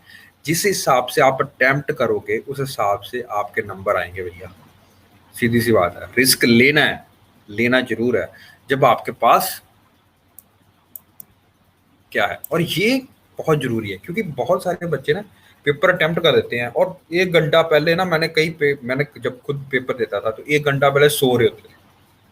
1 घंटा पहले कि अब पेपर तो खत्म कर लिया हमने, है ना। और इसमें कुछ नहीं होता, ये जो फर्स्ट पेपर होता है ये आपका जल्दी खत्म हो जाता है अगर either you know the answer और you don't know the answer. But they fail to realize this basic concept कि भैया टाइम का यूटिलाइज करो। हर टाइम आपको पता होना चाहिए कि अगर मैंने 50 क्वेश्चन सपोज किए हैं उसमें से मेरे 1 स्टार कौन से हैं, 2 स्टार कौन से हैं और कितने मैंने बिल्कुल मेरे को पता ही नहीं, कोई आइडिया ऐसा है। और यूपीएससी ऐसा होएगा, आपको झटका लगेगा जब पेपर देखोगे कि ये तो मैंने कंसेप्ट सुना ही नहीं भाई। तो छोड़ दो, कोई बात नहीं। कोई ऐसा नहीं हार्ड एंड फास्ट रूल नहीं है कि 100 में 100 करना भैया। क्रेडिबल अटेम्प्ट करना है आपको, ठीक है जी। क्रेडिबल अटेम्प्ट कैसे होगा? अराउंड 75-80 का क्रेडिबल अटेम्प्ट होता है। दैट अगेन डिपेंड्स कि भैया आपका पेपर कैसे चल रहा है। बट इस तरह से क्लासीफाई करना साथ साथ में चालू रखो, ठीक है। अगर आप इस तरह से क्लासीफाई नहीं करो हर पॉइंट पे शुड नो। मैंने 50 क्वेश्चन कर लिया भैया और उसमें मेरे को लग रहा है मेरे 25 तो बिल्कुल सिंपल क्वेश्चन थे, मैंने सॉल्व कर दिए हैं। अराउंड 5-6 क्वेश्चन ये हैं जो जिनका बिल्कुल ही मेरे को आइडिया ही नहीं है, छोड़ दो उसको, उसको मैं करूंगा भी नहीं। और जो 5-10 क्वेश्चन ऐसे हैं जो 2 स्टार है, मतलब 2 एलिमिनेट कर पा रहा हूँ, 1 को नहीं कर पा रहा हूँ या 2 को नहीं कर पा रहा हूँ, उसको मेरे को चांस लेना है, वो भी एंड में लूंगा, अभी नहीं। तो ये चीजें आपको अभी करनी आनी चाहिए। ये डिपेंड करेगा कि आपके पास क्रेडिबल अटेम्प्ट कितना मान के चल रहे हो और उसके हिसाब से कितने क्वेश्चंस आपने अटेम्प्ट किए। आई फेल टू रियलाइज कि भैया आप क्वेश्चन में अटेम्प्ट देखता हूँ बच्चों की, किसी ने 25 क्वेश्चन किए हैं 125 में से, ठीक है ना। 125 में 25 क्वेश्चन कर रहा है, ऐसा क्रेडिबल अटेम्प्ट थोड़ा यार वो, ऐसे मत करो आप, ठीक है। तो अगर आपको अच्छा पेपर देना है 125 में से 60 तो 65 तो करने ही पड़ेंगे ना, 50% तो यू शुड डू, समझ रहे हो। जितने से ऊपर करोगे उतना। और जैसे अगर आपको 110 नंबर लाने हैं, 120 नंबर लाने हैं, 130 नंबर लाने हैं 125 में, 200 250 में से, तो आपको उस हिसाब से पढ़ना भी तो पड़ेगा ना। उस हिसाब से आपके क्रेडिबल अटेम्प्ट भी होना चाहिए। आप चाह रहे हो करो 40 क्वेश्चन, कोई कर रहा है, कोई 50 क्वेश्चन कर रहा है, ऐसे नहीं आएंगे भैया। 50 क्वेश्चन के बाद गलत भी होंगे, आपके नंबर ही नहीं आने कभी। तो उतना क्रेडिबल अटेम्प्ट होना चाहिए। हर point of time you should know इतना क्वेश्चन मैंने कर चुके हैं और इतना क्वेश्चन मैंने अच्छे से कर लिया है। आपके दिमाग में ये पैटर्न बैठना चाहिए। अगर नहीं बैठ रहा है तो बिठाओ इसको, अभी टाइम है, ठीक है। Both for prelims purposes and for CAPF also, okay. तो answer is C. Why? Because applying gypsum will not irrigate the field better, okay, done. It is done for acidification, nothing else. Allowing crop residue to remain in field, ये तो हमने दोनों किए। 1 और 3 तो हमें answer पता था। आइदर ऑप्शन किसको लिमिटेड कर पाओगे, इसको भी, ठीक है ना। तो फिर आप इसमें लगा सकते हो जो बेस्ट ऑप्शन लग रहा है आपको। इसमें अगर आपने नहीं सुना है तो always go for your thinking, ठीक है ना, कि अगर मैंने नहीं सुना है मे बी ये गलत हो, ठीक है ना। अब ये अगेन 50-50 गलत भी हो सकता है, इसमें आपको फ्रंट ओवर नहीं करना पड़ेगा। अगर सही निकला तो कितना, मतलब कितना फायदा लगेगा आपको, यार क्या बात है, मेरा तुक्का चल पड़ा। This is educated gas working, okay. तो आपने इसको अटेम्प्ट जरूर करना है। अगर आप इसको एलिमिनेट कर पा रहे हो 2 ऑप्शंस को, अटेम्प्ट जरूर करना, लेकिन एंड में, अभी नहीं, ठीक है ना गाइस, ओके, गुड। चलो आगे चलते हैं फिर हम। We were doing crop rotation, okay, yes. तो पहले हमने क्रॉप रोटेशन करना है, तो crop rotation and cropping system में क्या अंतर है या क्या चीज बोलते हैं। एक फार्मिंग सिस्टम होता है जिसको फार्मिंग सिस्टम भी बोलते हैं, वो डिफरेंट चीजें हैं भैया। पहले तो डिफरेंशिएट ये करो कि क्रॉपिंग सिस्टम और cropping pattern are 2 different things. एक मैंने सिंपल सा फॉर्मूला बनाया है, देखो, क्रॉपिंग सिस्टम किस equal to cropping pattern plus management, ठीक है ना। याद होगा आपने फार्म मैनेजमेंट के बारे में पढ़ा था, इंटीग्रेटेड फार्म मैनेजमेंट, समझ रहे हो, पढ़ा था ना हमने, इंटीग्रेटेड फार्म मैनेजमेंट। अब और पढ़ोगे जीरो बजट मैनेजमेंट, ठीक है। एक और पढ़ोगे precision farming management, precision farming management. ये मैनेजमेंट अलग चीज होती है, क्रॉपिंग सिस्टम इन दोनों का जोड़ होता है। क्रॉपिंग पैटर्न आज हम पढ़ेंगे, ठीक है, क्रॉपिंग सिस्टम या क्रॉपिंग पैटर्न क्या होते हैं वो आज हम पढ़ेंगे। और मैनेजमेंट डिफरेंट चीज है, management much more holistic thing है, ठीक है ना। ओके, और इन दोनों का जोड़ क्या है, cropping pattern, cropping system, sorry cropping system, ठीक है। क्रॉपिंग सिस्टम क्यों करते हैं, what are the objectives of cropping system? It is efficient utilisation of all the resources like water, solar radiation, इनका मैक्सिमम यूज करना, ठीक है ना। ओके, और जो आपके पास रिसोर्सेज हैं, चाहे वो लैंड है, चाहे वो वाटर है, चाहे वो सोलर रेडिएशन है, चाहे वो फर्टिलाइजर है, चाहे वो ऑर्गेनिक मैन्योर है, उनका एडिक्वेट यूटिलाइज करना नंबर एक थिंग। एंड उनको यूज करके आपने प्रोडक्शन हायर करनी है, ठीक है ना, प्रोडक्शन इंक्रीज करनी है। कॉमन एग्जांपल बताता हूं मैं आपको, लेग्यूम्स होते हैं ना, लेग्यूम्स, आप मटर, मटर के दाने होते हैं, जो मटर होता है सपोज, या दाने, अब वो कर लो बात, अगर बात कर रहे हैं वाइट चना, वाइट चना ब्लैक चना दोनों, ठीक है ना, उसको वीट के साथ उगाया जाता है। क्यों? क्योंकि वीट जो है वो बहुत ज्यादा नाइट्रोजन खाती है, नाइट्रोजन उसको चाहिए होता है, नाइट्रोजन ग्रोथ के लिए चाहिए होता है, एनपीके फर्टिलाइजर वाला याद रखो। और अगर आप साथ साथ में उसके उगा रहे हो वीट, सॉरी चने, चने की दाल, ठीक है ना, इसके आपको दो मेजर फायदे हैं। एक, चना जो है आपको नाइट्रोजन बना के दे रहा फ्री ऑफ कॉस्ट, ठीक है। उसका बाई प्रोडक्ट क्या, राइजोबियम उसकी रूट्स में होता है, और वो नाइट्रोजन फिक्सेशन करता है, और नाइट्रोजन आपको फ्री ऑफ कॉस्ट यहाँ पे मिल रही है, तो आपका फर्टिलाइजर का खर्चा कम हो रहा है, सीधी सी बात, ठीक है। Second thing and one of the more important thing is, इससे और फायदा क्या हो सकता है बताओ? अगर कोई पेस्ट यहाँ पे अटैक करता है, ठीक है ना, पेस्ट अटैक होता है वीट का, अब वीट पे ऊपर अटैक होगा, अब दूसरी जगह थोड़ा अटैक करेगा, दूसरी फसल को थोड़ा खराब करेगा, तो क्या ये सिक्योरिटी है एक तरह से? सपोज वीट का कोई टिड्डी दल आया था, वो वीट की पौधा सारा खा जाता है, लेकिन आप फिर भी बच सकते हो, आप बिल्कुल, क्रॉप नष्ट नहीं होगी आपकी, क्योंकि आपने एक जगह पे क्या लगाया है, दूसरी पंक्ति में क्या लगाया है, चना। और चना आजकल कितना महंगा बिकता है बताओ, समझ रहे हो, 150 रुपए किलो हो रखा है। लगा पता को, चिटना सफेद चना कितना महंगा है, राजमा कितने महंगे हैं।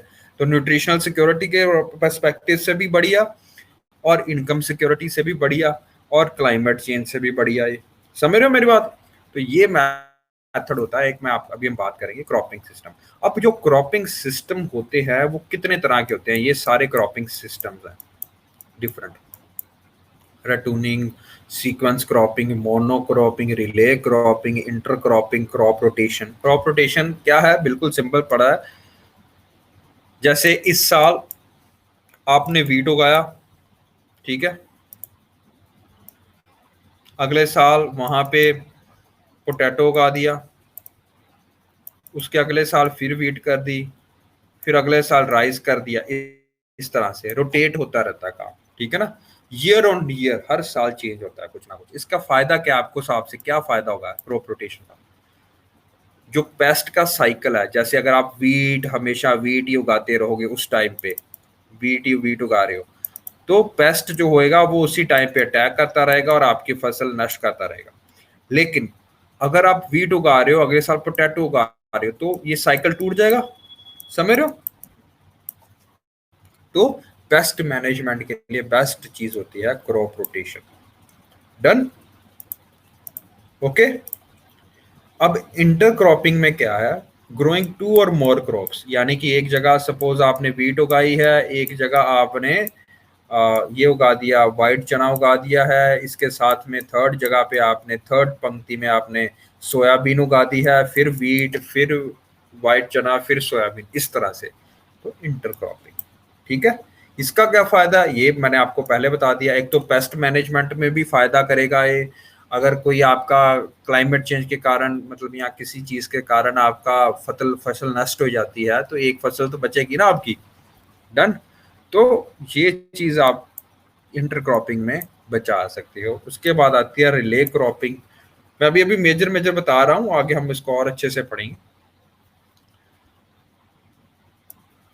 अच्छा, रिले क्रॉपिंग का मतलब होता है कि जैसे अभी आपने काटनी है, अभी सड़क आपकी मतलब बिल्कुल फसल पक के तैयार पड़ी है वीट की, ठीक है ना, कणक की, लेकिन उससे पहले आपने बीच में ही एक और सब्जी उगा दी उसके, ठीक है ना। इसका फायदा क्या है, कल को मतलब जब वीट को आप कंबाइन से निकालते हो ना, सबको पता है कंबाइन से निकलती है वीट, है ना, हमारे पंजाब में। इसका पौधा बड़ा होएगा, जो छोटा पौधा उगाया उसका छोटा होएगा ना, डन, वो छोटा होएगा।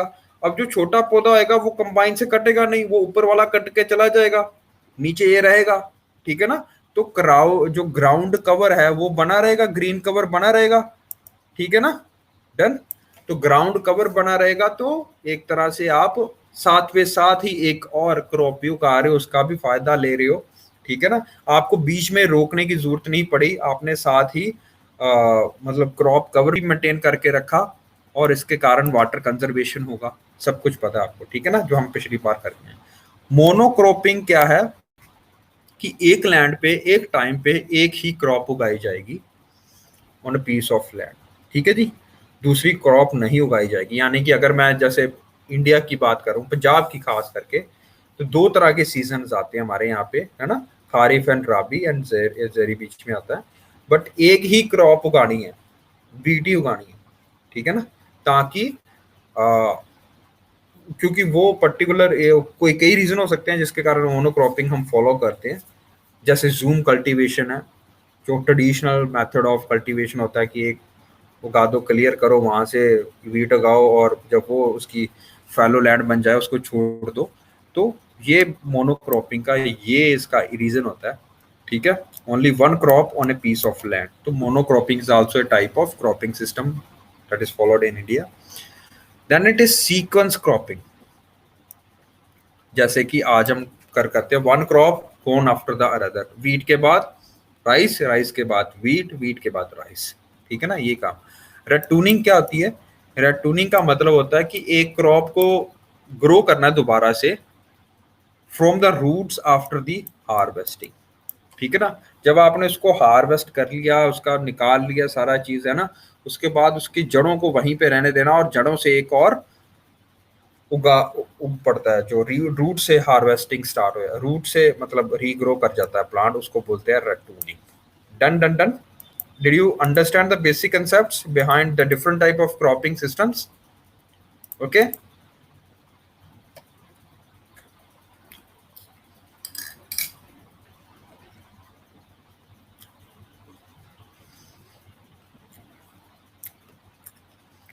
तो क्रॉप प्रोडक्शन इंडिया में कैसे हम इम्प्रूव कर सकते हैं?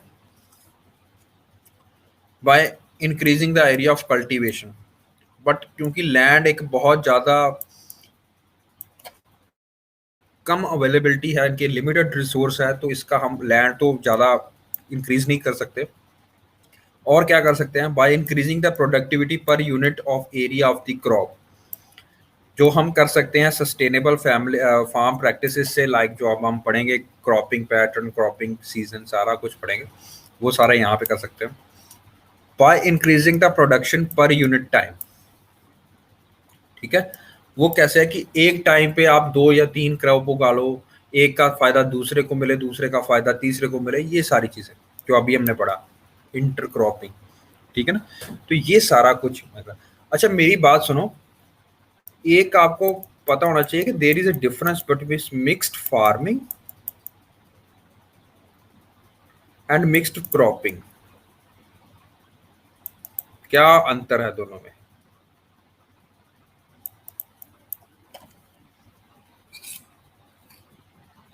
और इंटर क्रॉपिंग भी बोलते हैं इसको, मिक्स्ड क्रॉपिंग का।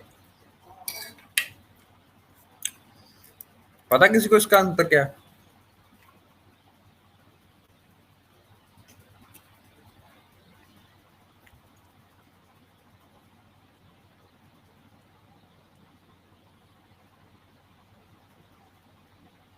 क्या अंतर है बताइए,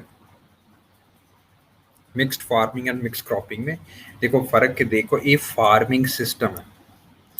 मिक्स्ड फार्मिंग का क्या मतलब है, सपोज आपके पास 5 हेक्टेयर की जमीन है, ठीक है। आप क्या करते हो, 3 हेक्टेयर पे उगाते हो आलू या जो भी फीट उगाते हो, ठीक है, ओके। 1 हेक्टेयर के साथ में आप मिक्स्ड क्रॉपिंग कर लेते हो या इंटर क्रॉपिंग कर लेते हो, ठीक है। उसके बाद पोल्ट्री फार्म खोल लेते हो, उसके बाद डेयरी फार्मिंग भी खोल लेते हो, 4-5 मज्जे भी ले आते हो, गाँव भी ले आते हो, गायें भी ले आते हो, और वो काम स्टार्ट कर लेते हो, है ना, इंटर फार्मिंग। ठीक है ना, समझ रहे हो मेरी बात? तो ये मिक्स्ड फार्मिंग है। मिक्स्ड फार्मिंग में मतलब क्या है कि भाई आप, हो सकता है कि 1 हेक्टेयर पे आपने पानी पॉन्ड बना के छोड़ दिया और वहां पे फिशरीज करनी शुरू कर दी, है ना, समझ गए मेरी बात? तो मिक्स्ड फार्मिंग बहुत बड़ी टर्म है। मिक्स्ड फार्मिंग में आपका सिर्फ क्रॉपिंग पैटर्न नहीं आएगा, मिक्स्ड फार्मिंग में आपका एनिमल हस्बेंड्री भी आएगा, फिशरीज भी आएगा, ये सारा कुछ आप कर सकते हो, पोल्ट्री भी आ जाएगा, फलाना ढमकाना सब आ जाएगा। तो mixed farming is that. Mixed cropping जब होगा, मिक्स्ड क्रॉपिंग का मतलब है इंटर क्रॉपिंग, ठीक है ना। एक आपने जो है रो में आपने वीट उगाई, एक में आपने चना उगाया, एक में आपने सोयाबीन उगाया, फिर इसी को रिपीट कर दिया, ऐसे ऐसे करके। Great it, got it? बताओ बच्चों, mixed farming and mixed cropping में अंतर समय लगा? Okay, good good good good good. अच्छा, क्रॉपिंग पैटर्न क्या होता है? Fundamentally cropping pattern entails proportion of area under various crop at a particular point of time. Cropping pattern क्या होता है ये समझने की जरूरत है आपको। देखो, क्रॉपिंग पैटर्न ये आपको मैं दिखाता हूँ, ये देखो। सपोज ये देखो, महाराष्ट्र का और गुजरात का जो सिस्टम है, यहाँ पे कॉटन रीजन बोला जाता है, कॉटन बाउल ऑफ इंडिया बोला जाता है इनको, ठीक है ना, कि ब्लैक सॉइल है यहाँ पे अवेलेबिलिटी, और इसके कारण यहाँ पे ट्रॉपिकल स्टेट्स हैं ये दोनों, है ना, और उसके कारण एडिक्वेट हीट भी रहती है, 8 to 10 मंथ्स, 8 मंथ से ज़्यादा यहाँ पे हीट रहती है, सनलाइट रहती है, टेम्परेचर एडिक्वेट रहता है, इसके कारण यहाँ पे cotton is the base crop. तो एक होती है बेस क्रॉप, एक होती है एडिशनल क्रॉप, ठीक है ना। तो उसी तरह यहाँ पे बेस क्रॉप क्या है? कॉटन। लोग यहाँ पे कॉटन उगाते हैं, ठीक है, मेजोरिटीली कॉटन उगाते हैं। साथ में कभी कभी यहाँ पे क्या उगा लेते हैं? ज्वार, देखा ज्वार, ज्वार उगाते हैं, ठीक है ना। तो ये ड्यूल क्रॉपिंग पैटर्न बन जाता है हमारे पास। ज्वार, वही ज्वार, क्योंकि वाटर इन बहुत लेस वाटर का यूज करता है ये, इसके कारणवश यहाँ पे ज्वार उगाया जाता है। अगर आप पंजाब और वेस्टर्न यूपी और हरियाणा वाला ये हिस्सा देख रहे हो, इसमें वीट, राइस और शुगर केन, ये तीनों चीजें बदल बदल के करते हैं। जैसे वीट और शुगर उगा लिया, और किसी टाइम पे बीच में शुगर केन उगा लिया, है ना। आपने देखा होगा पर्टिकुलर एरिया रिगार्डिंग, अगर आप पंजाब में रहते हो, यू शुड नो कि ये जो गुरदासपुर वाला एरिया है, ये पेट वाला एरिया खास करके, वहाँ पे आप बहुत ज़्यादा शुगर केन देखने को मिलते हैं, आपको शुगर केन रीजन माना जाता है वो, ठीक है ना। तो वीट, शुगर केन और राइस, ट्राई कॉटन एक क्रॉपिंग पैटर्न है इस एरिया का। And if you see this area, particularly Bengal, north eastern states and this Orissa, है ना, जो कोस्टल एरियाज हैं, ये सारे coastal areas up till now, they are basically known for rice, jute and tea cultivation, ठीक है ना। what is the base here? Rice. What is the base crop here? Rice. Why rice is a base crop here and not in here, not in Punjab? Why? कोई reason बताओ मेरे को। हम बोलते हैं कि rice is a base crop. Yes, water availability, very good, very good. तो water availability यहाँ पे ज्यादा है, क्योंकि सारा पानी यहाँ पे आ रहा है, गंगा जी यहाँ पे आ रहे हैं, ब्रह्मपुत्र यहाँ पे आ रहा है ना, you know all this point. यहाँ पे वाटर अवेलेबिलिटी ओशन के साथ है, ठीक है ना। तो इसके कारण पंजाब में it is not A base crop, because Punjab में ग्राउंड वाटर एक्सट्रैक्शन के थ्रू, हम पंप के थ्रू ये सारा काम कर रहे हैं। Otherwise, rice is not a base crop here. Okay, good. You understood basic concepts. What is mixed farming? We already did. ठीक है, इसको देख लेना एक बार। And what else?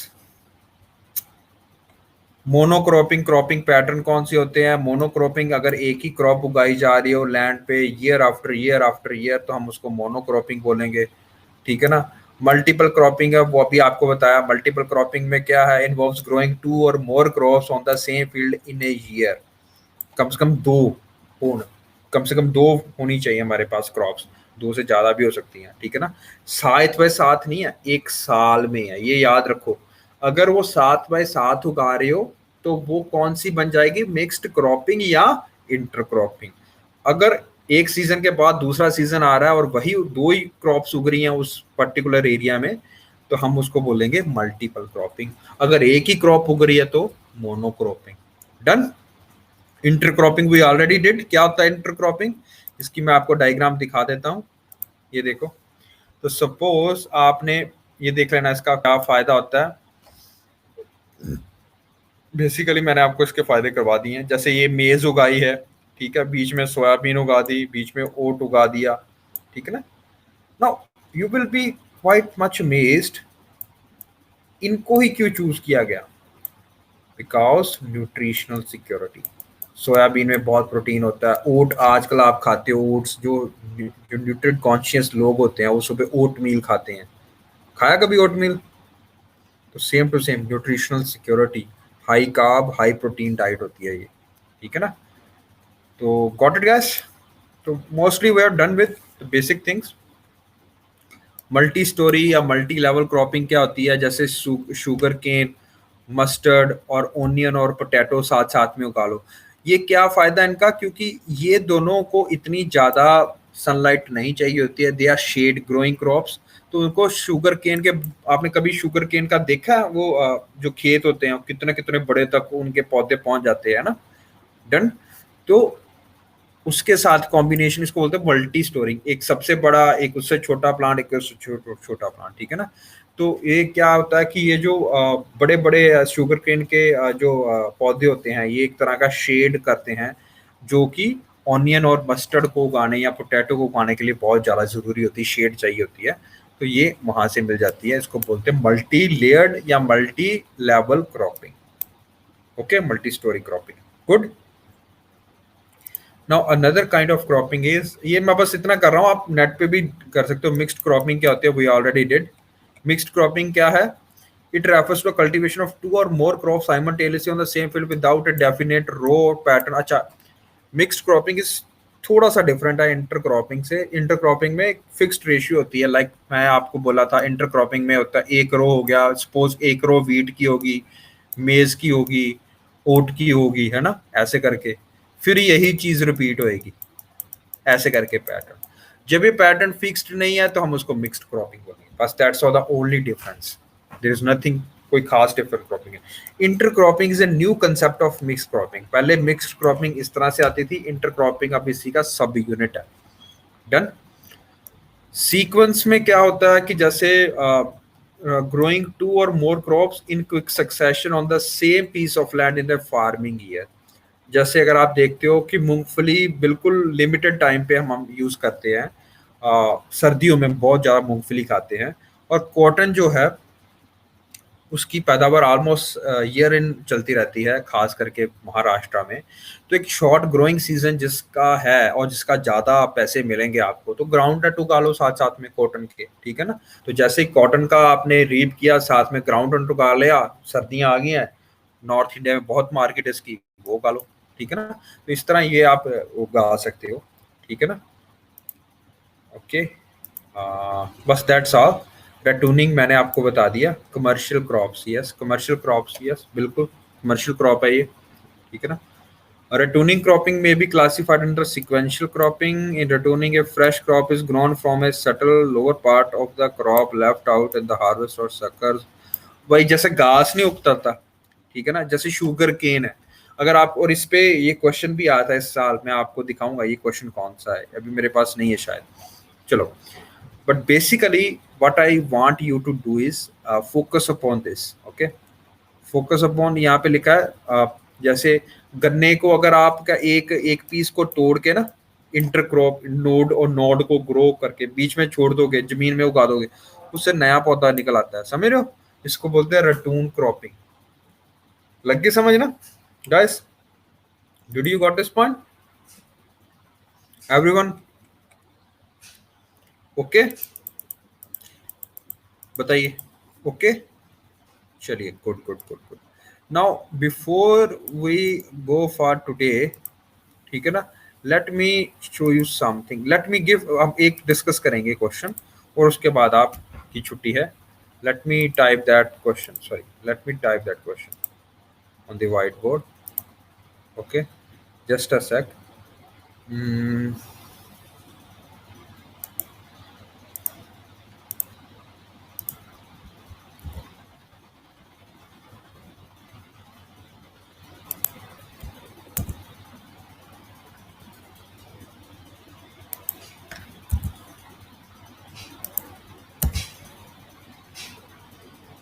दिख रहा है क्वेश्चन?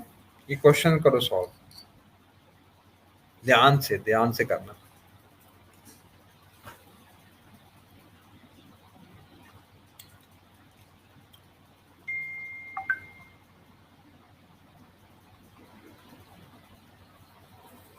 अरे वाह, हरमन जी ने साथ साथ में क्वेश्चन भी भेज दिया। गुड।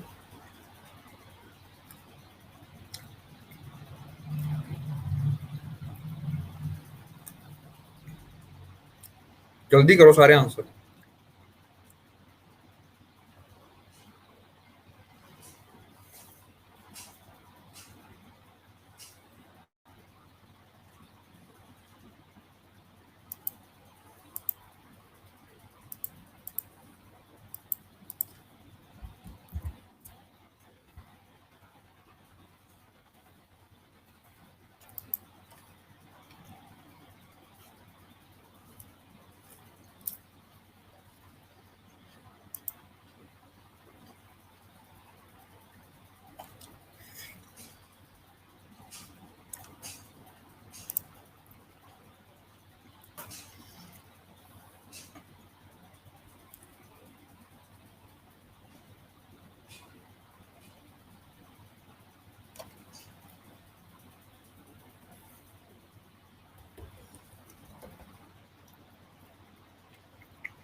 सबने आंसर कर दिया है?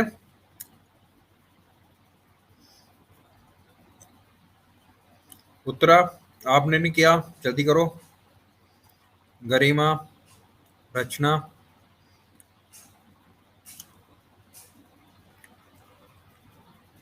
Good good good, very good बच्चों।